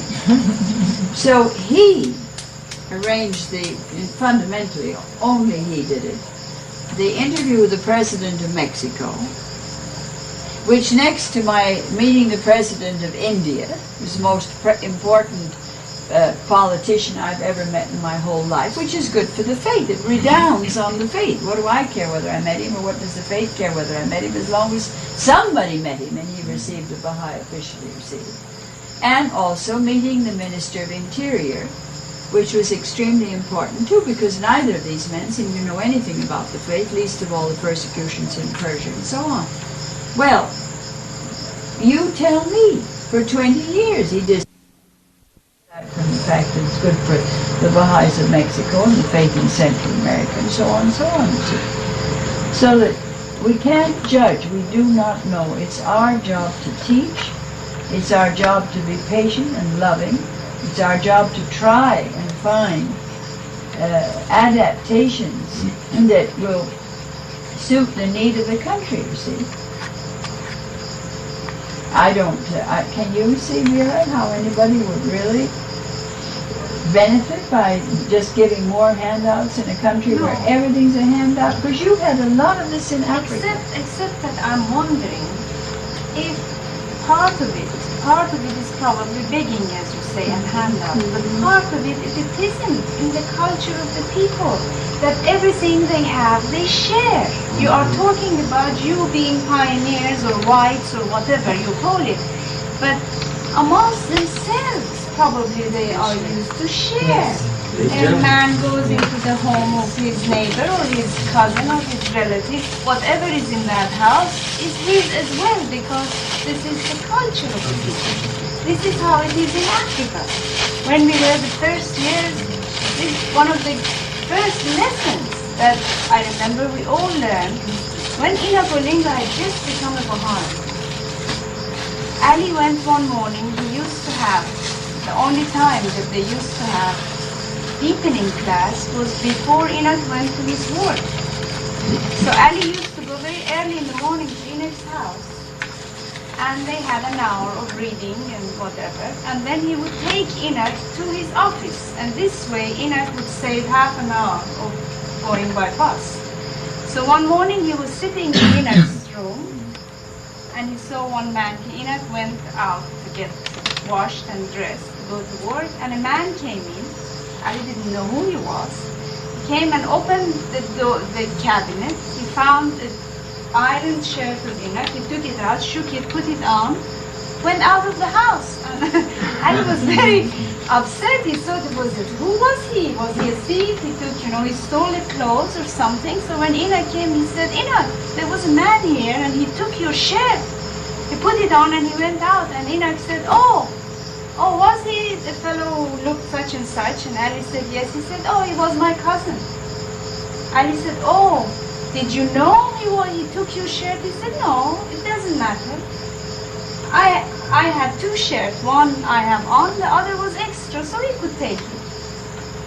And then he said, this was what he told us. He said, well, that's how it is with us. If we have two shirts, one is extra, so my cousin, my brother, my neighbor, whoever is around can take it. Now, if we may make the mistake of thinking when the Haitian comes to the door and asks for a glass of milk or a match or something, we may think that he's begging. But it also has another side. He may just think, all right, she has got a full box of match, I haven't any, so she can give me a few. You see, it is not really vicious begging, stealing, or anything like that. It is just, to him, is common justice and fairness. You have enough, you can give me, I haven't got it. Yeah, but I don't say it is. I don't say it's easy to have it all the time with you. But I think instead of getting hurt that you are all the time milked, you can get a little bit of a consolation that maybe he's not just milking me. Maybe that's how is his culture. Don't you think so, Mama? Violet, you know more than I do because you lived 12 years in Africa. A lot of the characteristics in this country are African. I know that it's a very hard thing. I know that many of us pioneers in Africa learned by trial and error, loaning money. At the beginning, we all felt the same way. I am sure you coming to Haiti feel the same. You see the poverty and your heart aches and you think, well, all right, I helped. His child is sick, he needs money for the medicine or cannot pay for the school. And you give. But one thing with all of us, I have noticed this in pioneers anywhere in the third world, find the same thing. By giving, you will do harm. If you say, all right, I'll give you as a loan, because the man is not going to pay you back. He's not able to pay you back. So what he does, two things. Either he loses his self-respect and becomes even smaller in your eyes and in his own eyes, or he disappears because he's too shy. He knows that you're going to ask him or you're going to look at him, he will not come back. If you find somebody that is really in need and your heart melts and tells you to help, give them and say, all right, my friend, I give you this, you don't need to pay me back. I know you need it, take it. If you really feel that he needs it, it's better to give outright as a gift than call it a loan. Because you call it a loan, they leave the face, they don't come back. In Haiti, loan means gift. Someone says loan me, they mean give me. And they have no scruples to give it back anyway. No, they're not going to give it back. Loan means give. Well, is that the way they are with each other too? Yeah. No, all right then, it isn't. That's not true, Rúhíyyih Khánum. That's not true. They are like that because we see it. We live in the streets with them.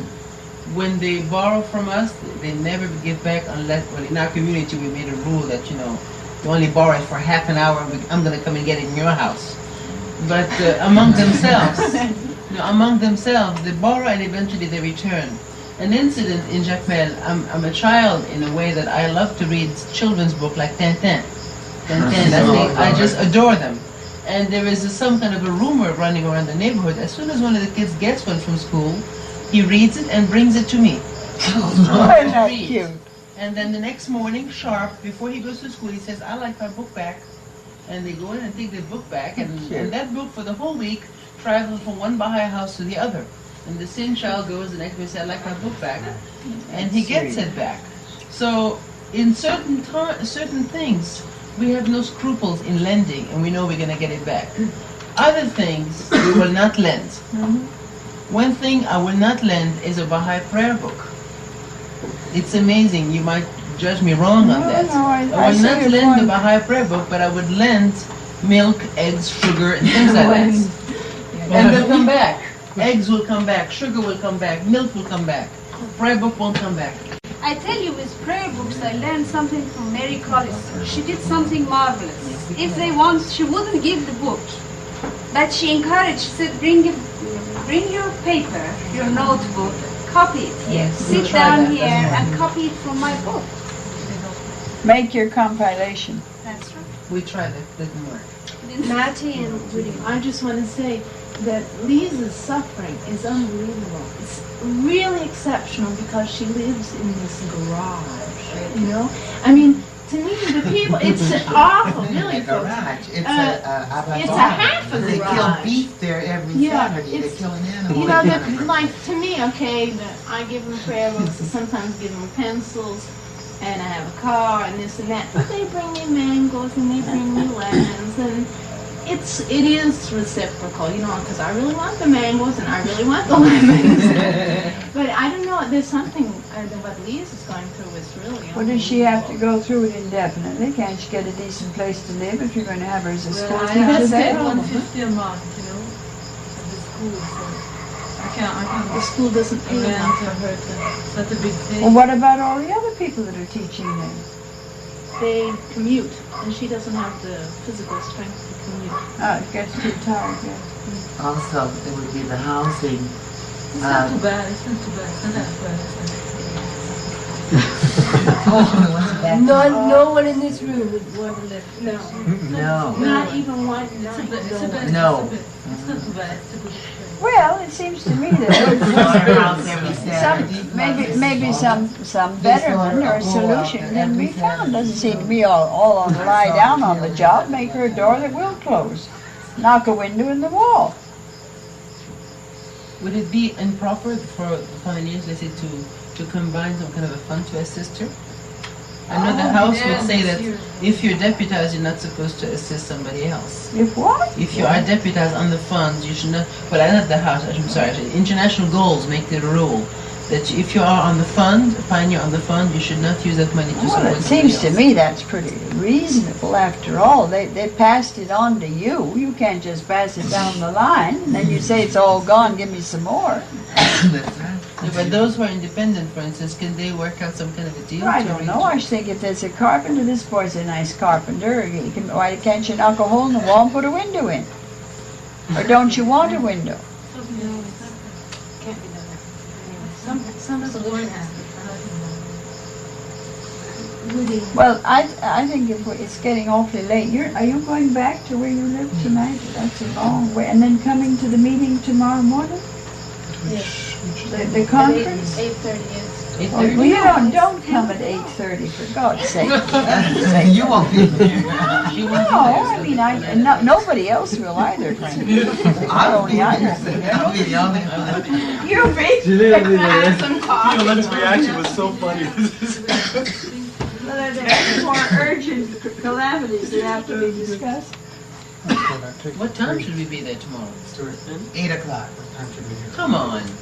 What do you mean, come on? Until quite late. I don't think Maria Khan would be there. No, we've allowed for her to come later. We'll have everything ready so when she walks in, she can go right in.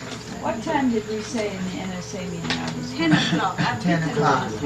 Yes, but by the time you register and you pray and you get people together, I can come a little ahead of that. Somebody picks me up. I don't have to come at 10. I come a little ahead. But I don't like to just be left at a loose end, you see. If there's something to come to, I will arrive. But I don't want to arrive in a vacuum or chaos. We were meeting the Persian pioneer who was arranging this marvelous meeting in this large city that was not the capital. So we motored there in the Land Rover and we picked him up and met him at the hotel where we had said we would. He was Moroccan.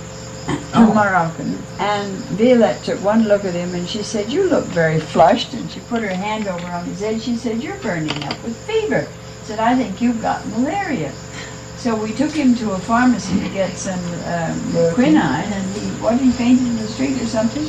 So we got him into the Land Rover, and we took him to, this is part of my function. So we drove him to the hospital, we got a hold of a doctor, we got him into a bed, we went out and got a big jug of nice fresh orange juice, we put it beside the bed, we begged the nurses and everybody in the hospital to take care of us. He said, "If you go to such and such a supermarket, Monsieur Tel is going to take care of you." We went and found the man in the supermarket, and he walked out with us around into a big open, I mean not an open, an enclosed square surrounded by houses. And he said, "Now the meeting is going to be here at 6 o'clock, and as soon as the supermarket closes at 7 o'clock, I will come, and all the Baha'is are coming at 6 o'clock in the villages and everything." So we sat there, and we waited, and we waited, and we waited, and we waited, and we waited. And it began to get dark, and nobody came. And 2 ducks, and 1 mother hen, and 3 pullets came. And that was the extent of the meeting. So nothing more happened. And there was a woman cooking her dinner over in the corner. I went over, I said, "Est-ce que vous parlez français?" And she said, "Oui." So I said, "If anybody ever turns up, tell them we had to go back to the capital." So she said, "Oui," and then we left. Appreciation. And then the next thing we heard was what a marvelous meeting, you know, that so many hundreds of people had turned up. They did a marvelous meeting when I had. Anyway, that was one. I told the House of Justice in my report, I said that was my all-high-low. I love that. Those birds might not have come out. You're so bad about all the speeds. I tried to schedule my assistants in the day. Oh, la, la. So you admit you wouldn't be anything but a Baha'i. It's too much fun. I wonder if we can close with a song. A song? Yes, well, before we have a prayer. You know, Greg is he's such a wonderful songwriter. Greg! He's written the most famous Baha'i songs that I know from America and Europe. What? I didn't know you had these hidden charms, Greg. How about He's the other born Baha'i. Oh, Baha'u'llah. My guitar's not there. I brought it for you. Is that his song? He said he wouldn't sing it if you asked him. Order him to. Come on, Greg. Maybe Violetta asked you. Let's hear a... No. Greg, you can't get out of it. Okay, you hear her and after you say. I don't believe in arguing. I've been happy. You sing it. Seems to me that 90% of what you took down, if you just take the important points off and use your tapes again. I don't think he's necessary. In fact, if I sat between, I could get one zone therapy from you and one something else from him. Right. I've adjusted people in airplane seats. I might as well just... That thing up there. Oh, really? No, he doesn't leave. But that's good for headaches. I haven't got a headache. Well, you will when you get through. No, that's not fair. I had a headache this morning when you took it away. Music and I sing. Let's see how much it gets treated. I was very impressed by this. The breeze that sang at the break of dawn, the soft flowing waters upon which must depend the very life of all men. Ye are the first of all to be recreated by His Spirit, the first to adore and bow the knee before Him, the first to circle the stone of glory. Ye are the stars in the heaven of understanding, the breeze that stirs at the break of dawn, the soft flowing waters upon which must depend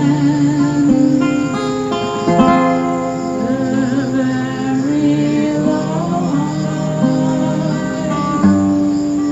of all men.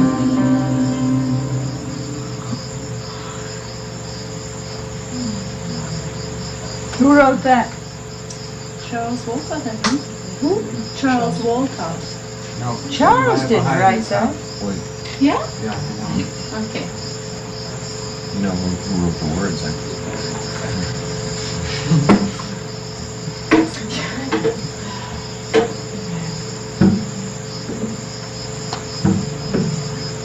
You know, there's something that is a bit, I don't know. When we were in Africa, sometimes, not always, we found that some Baha'i meetings where here was the Methodist or whatever church it was, and here was the Baha'i meeting, and you couldn't tell the difference. The only way I could tell the difference was by hearing every now and then the word Baha'u'llah. But otherwise, I'd be darned if I could see any difference between that revivalist meeting over there and what was going on in the Baha'i meeting here. And I don't know how we're going to protect ourselves from this, because I really don't think that we're one more revivalist sect, you know. We have to be terribly, terribly careful.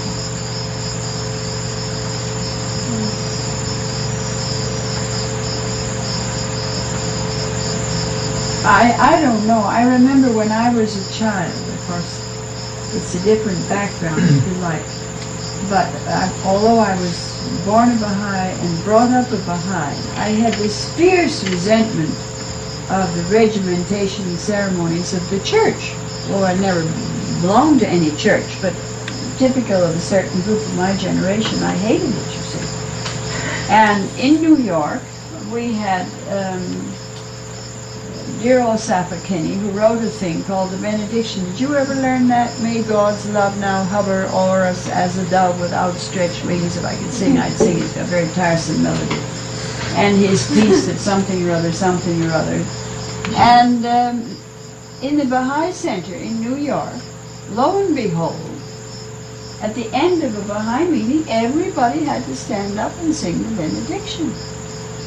And of course, this aroused all my wrath, because I didn't want to be regimented like this at all, because we don't have any ritual in the Baha'i faith.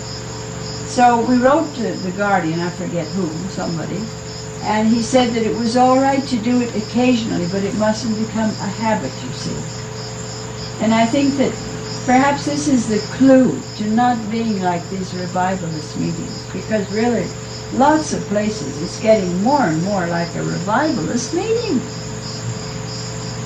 You have the songs, and they sound like a revivalist meeting. If you listen, the words are different. But the whole bit, as they say in state parlance, is revivalist.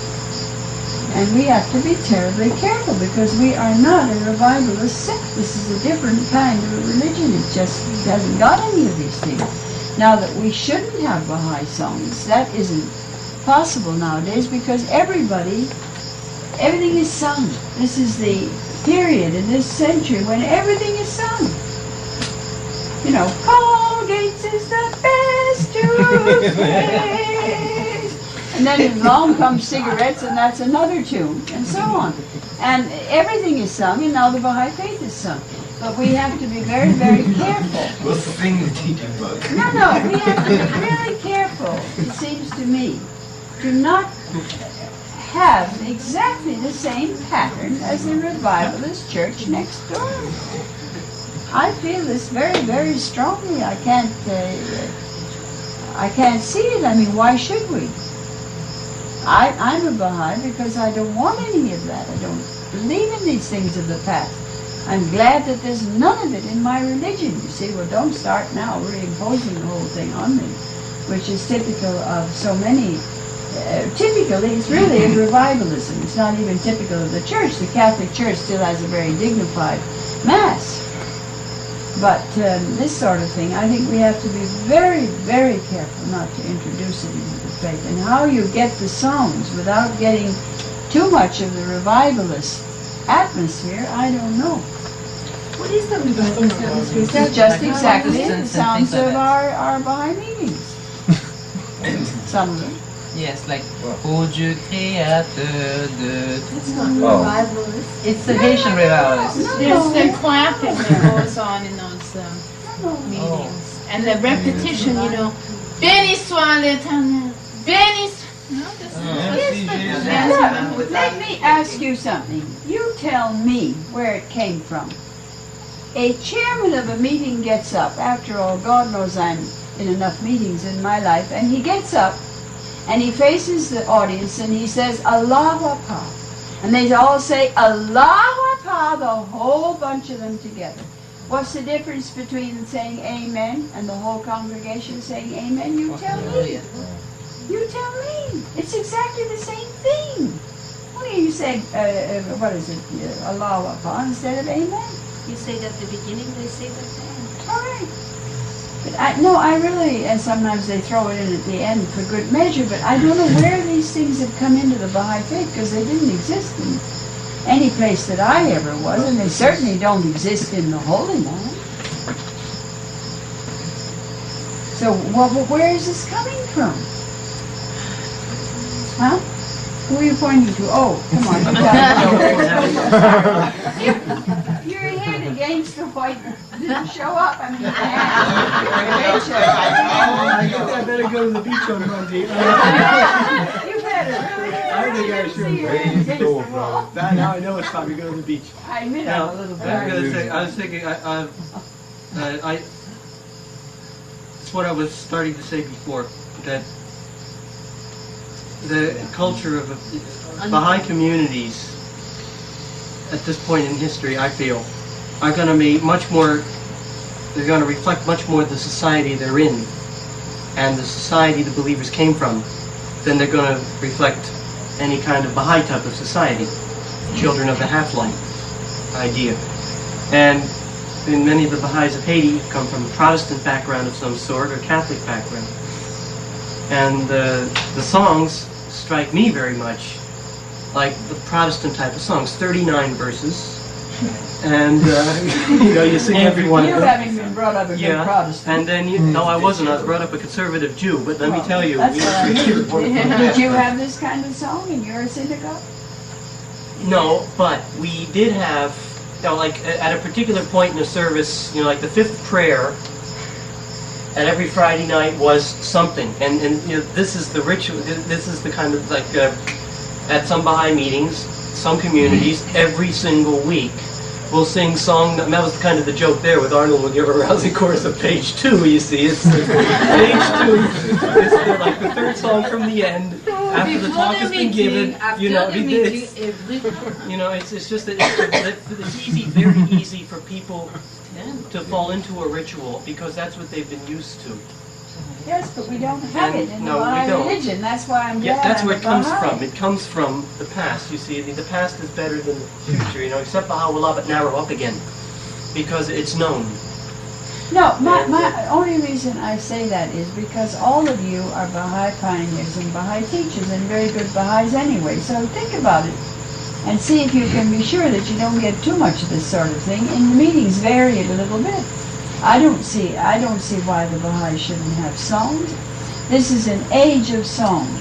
It's more universal than it's been since Adam and Eve. So you can't ignore it, and you can't prevent the people from having it. And the whole world is full of discotheques and radios going day and night and so on. So this is a swung and a sung age. So we can't deny this to the Baha'is if it means something to them. This is my feeling. It means nothing to me, frankly.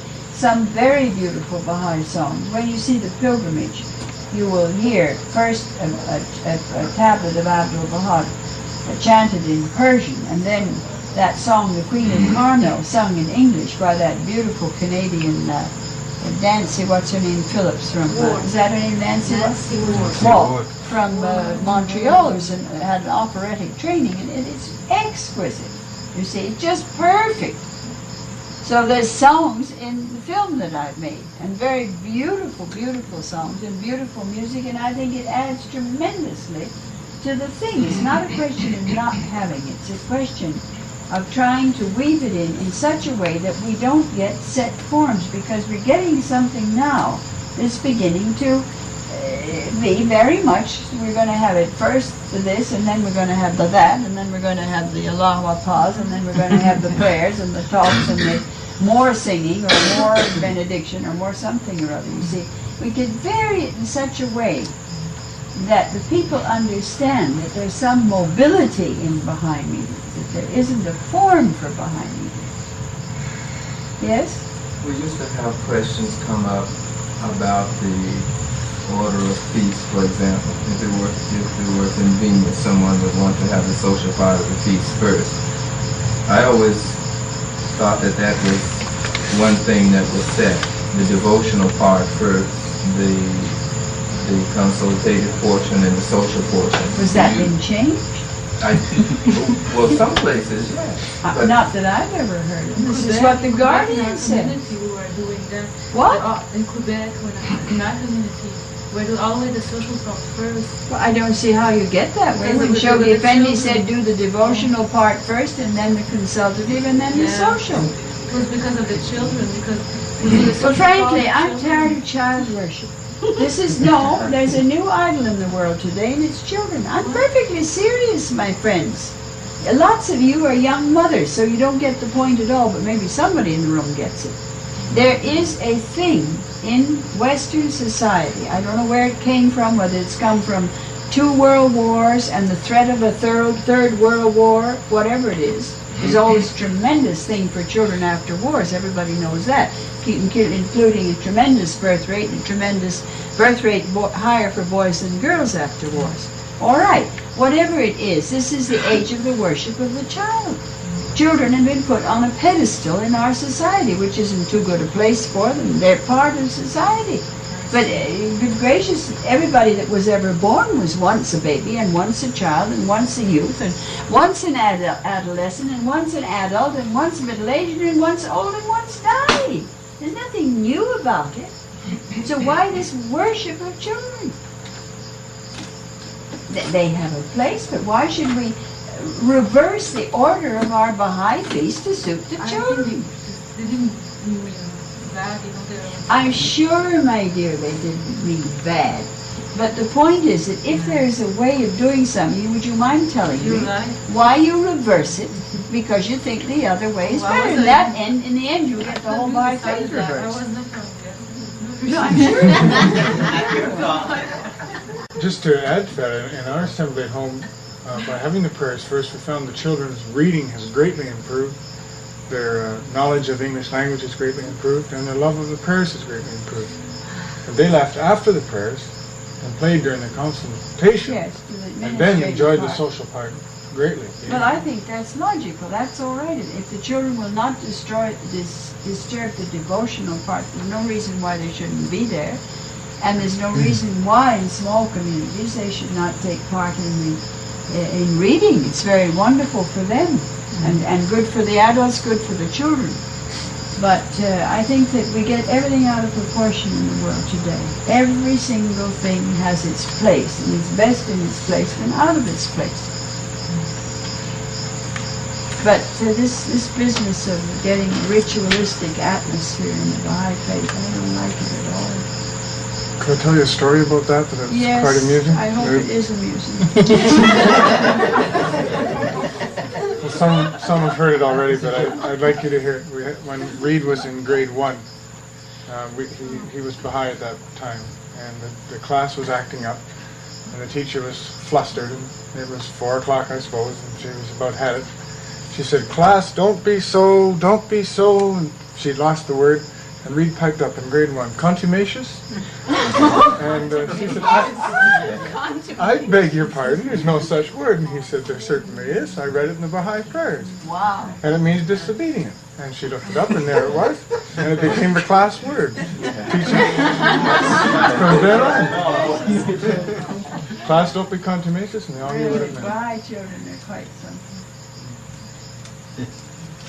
In Jacqueline, somebody came, a non-Baha'i, to the meetings. And she was so impressed that, from the little one to the older one, when somebody says prayer, everybody's quiet. Everybody has reverence, And she said, "It is so beautiful, your face is so beautiful, because from the little one to the old one, everybody can say it and everybody has to respect, And I think that was so beautiful, and she became a Baha'i. But it wasn't like at the beginning. It was kind of, you gradually got I think that this business of music, I remember a very precious memory of Africa. Violet and Ali and I went to the north of Uganda together, and he was on the National Assembly then. It was before the International Baha'i Council was elected, and he was elected to it, and then of course to the House of Justice. So we went way up in the north somewhere or other, and we had a big meeting, and it was one of those things that went on forever. We had a meeting under the big tree, and we had the prayers and the speeches and the talks, and the people came, and then in the evening, all the villagers came from quite near. There must have been over 200 people, and the village had a sort of a beaten earth place empty in the middle. So we had all the spiritual part. We had the prayers, as I say, the talks, we had the question, we had the prayers closing, we had everything. So that night we had the fun. And you know, they play the Congo. Do you know what that is? They call it the African piano, which is a marvelous instrument. The kalinka. They had 7 of those. And they had big ones like that, and they had little ones like that, and of course they all had different sounds. You know, those 7 or 8 Baha'is that were playing that, they could have played on Broadway. I have never heard anything like. They were marvelous. They were a complete orchestra. Baha'is. So we had the songs, and then we began, Ali and I, to sing songs that we knew together, so to amuse them, like Old MacDonald had a farm, E-I-E-I-O, and Alouette, Gentil Alouette, and so on. And with a poof poof here and a poof quack quack there, and then the whole 200 were quack quacking and so on. This orchestra was playing it on these instruments. Then we had dancing with drums, and they got alley dancing. Remember the National Assembly, the representative of Mr. Banani, the hand of the cause, and so on. And he was up dancing with everybody, and clouds of dust. So when it was all over, God knows what hour, I asked the villagers, I said, tell me, did you have a good time? And they said, yes. I said, do you realize you had nothing to drink? That you can have a good time without drinking? Because, of course, they drink like fish. And we had a marvelous evening, and then to impress on them what a lovely time we'd all had the whole time together. Bang-up party, but no liquor. In fact, there wasn't any to drink. The point was that was it, you see, and impressed it on their minds. But I don't mean that we shouldn't have music. Of course we should have music, because it means a great deal to people. But we shouldn't have it in a ritualistic form, that first we're going to have the music, and we're going to have 2 or 3 Baha'i songs, so-called, and then we're going to have this, and we're going to have that, and so on, where we can have it in different places, or at the break, or the entertainment. Tomorrow night there's going to be a feast, and I'm sure there'll be a lot of singing and joyousness and music on that occasion. I mean, it shouldn't be there. It must be there, because it means particularly to people as musical as the black race. It must be there. You know, Rúhíyyih Khánum, I don't believe that the singing of that little book they have here is a joyous singing. I think it's more like a memorization of songs, and they feel it's like in school, children sing in school. Because I've never seen a happy face singing those songs. They're all so serious, going all those songs, so serious. I don't think... Well, don't you think when you're concentrating 200 children on singing a song, you've got to take it seriously? But I'm not talking about children. Oh, well, I thought you meant the children, yes. No. That's all right. The adults, yes. That I don't know about. But when they are happy is when they sing carnival songs. Then they're extremely joyous. joyous. They have more pip in the words. Oh. Don't you know it? I think we should encourage our Haitian musicians to encourage them to write little pippier songs or whatever, but I mean, there's something I'd like to ask. You know, I don't know, what is this thing they've done? What's that famous hymn? The most famous hymn, the one that Amatu'l Bahá loved so much. You know, Yes. Silent Night? No, that's not a hymn. You mean the Scottish one? No, the one he loved is one of the most famous Christian hymns. Oh yes, he spoke about it in And one of the churches in New York. He spoke about it, yes, and he loved it, and he told the first group of pilgrims, including my mother, was one of them. She had a beautiful voice, and a couple of the other pilgrims, to sing it in the tomb of Baha'u'llah. And they sang it in the tomb of Baha'u'llah when they went with Mrs. Hurst, the first group. No, but O Come, Emmanuel? No, it's not that. I remember it. Howard Colby Ives talks about it in one of No, those. it's that famous one. I can't remember. Near my God to thee, or whatever it is. Anyway, the point is not that. The point is What was the point? You were going to ask seriousness of songs? What? You- Oh, I'm going to they have taken that or something that's equally famous hymn, and they put Baha'i so-called words to it. And I was in a Baha'i meeting, and all the Baha'is are singing God knows what nonsense to this glorious old hymn. I was singing the Christian hymn at the top of my lungs, and they were singing some Baha'i, God knows what, to the same tune. Oh, my eyes have seen the... Maybe. I don't understand it. How does the music go? Why do the Baha'is do it? They sing the one? Not only that, but the Baha'is.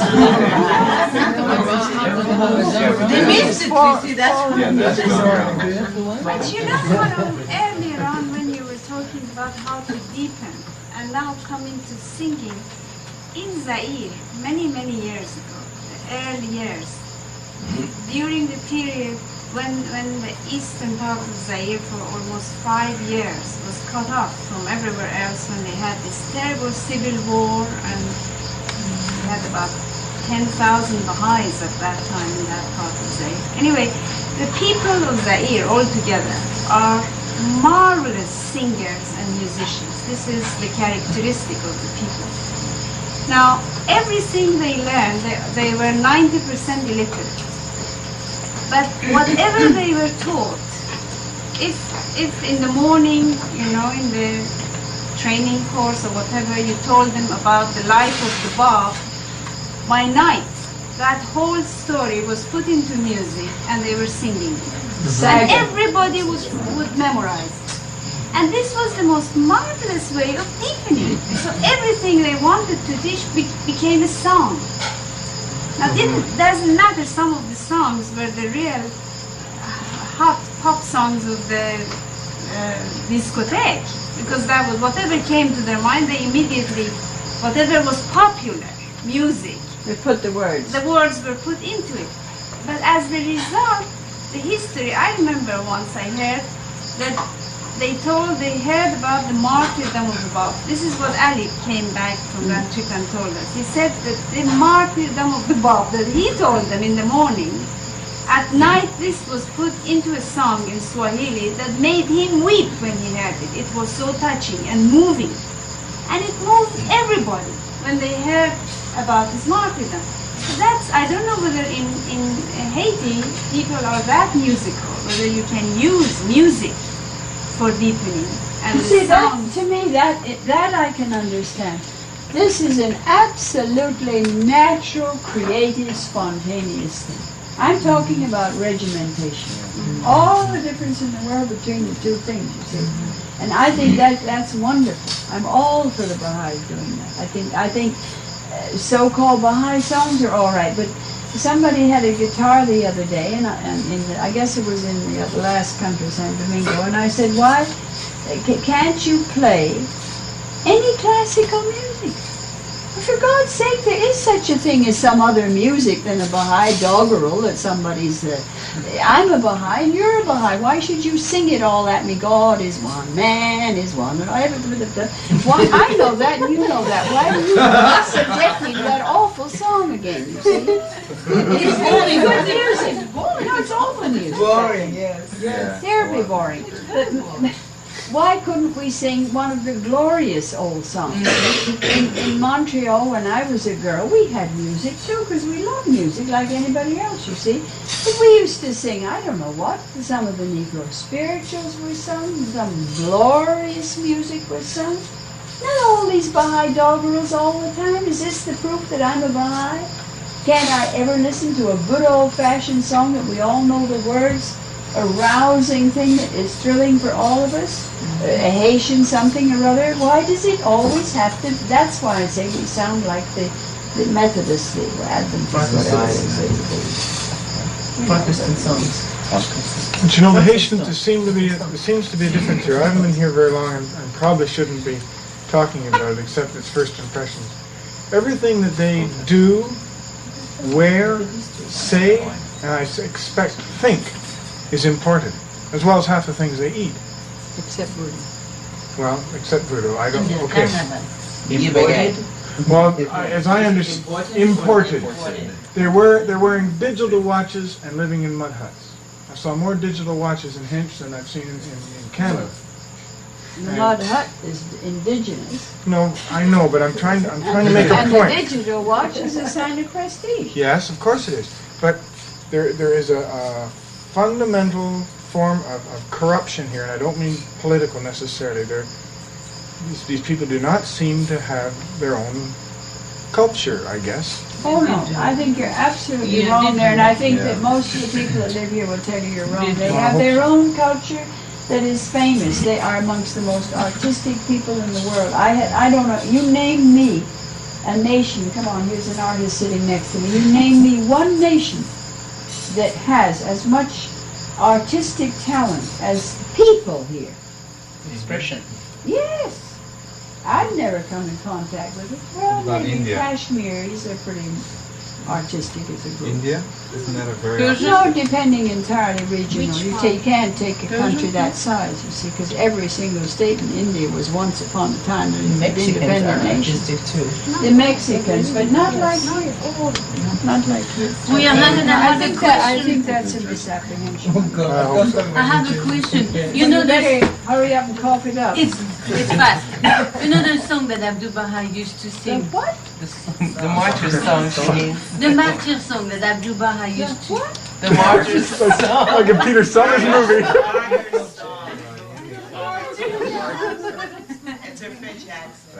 No, Alex the martyr's song. The martyrs, when the martyrs were in Siachal, going to be killed, and Amatu'l Bahá was telling Juliet Thompson about it, and he was singing the martyr song, and he clapped his hands, and he stomped his feet. Where did you get that? From Bahá, the King of Glory. Let her tell you what it is. The martyrs that went, this is Beshkan Khan. Amatu'l Bahá said that they went, Beshkan Zanam. They did this and went to their martyrs. That's what he which is the said. sign He of told their joy. Juliet Thompson that this is the way they went to their martyrdom. No, they said he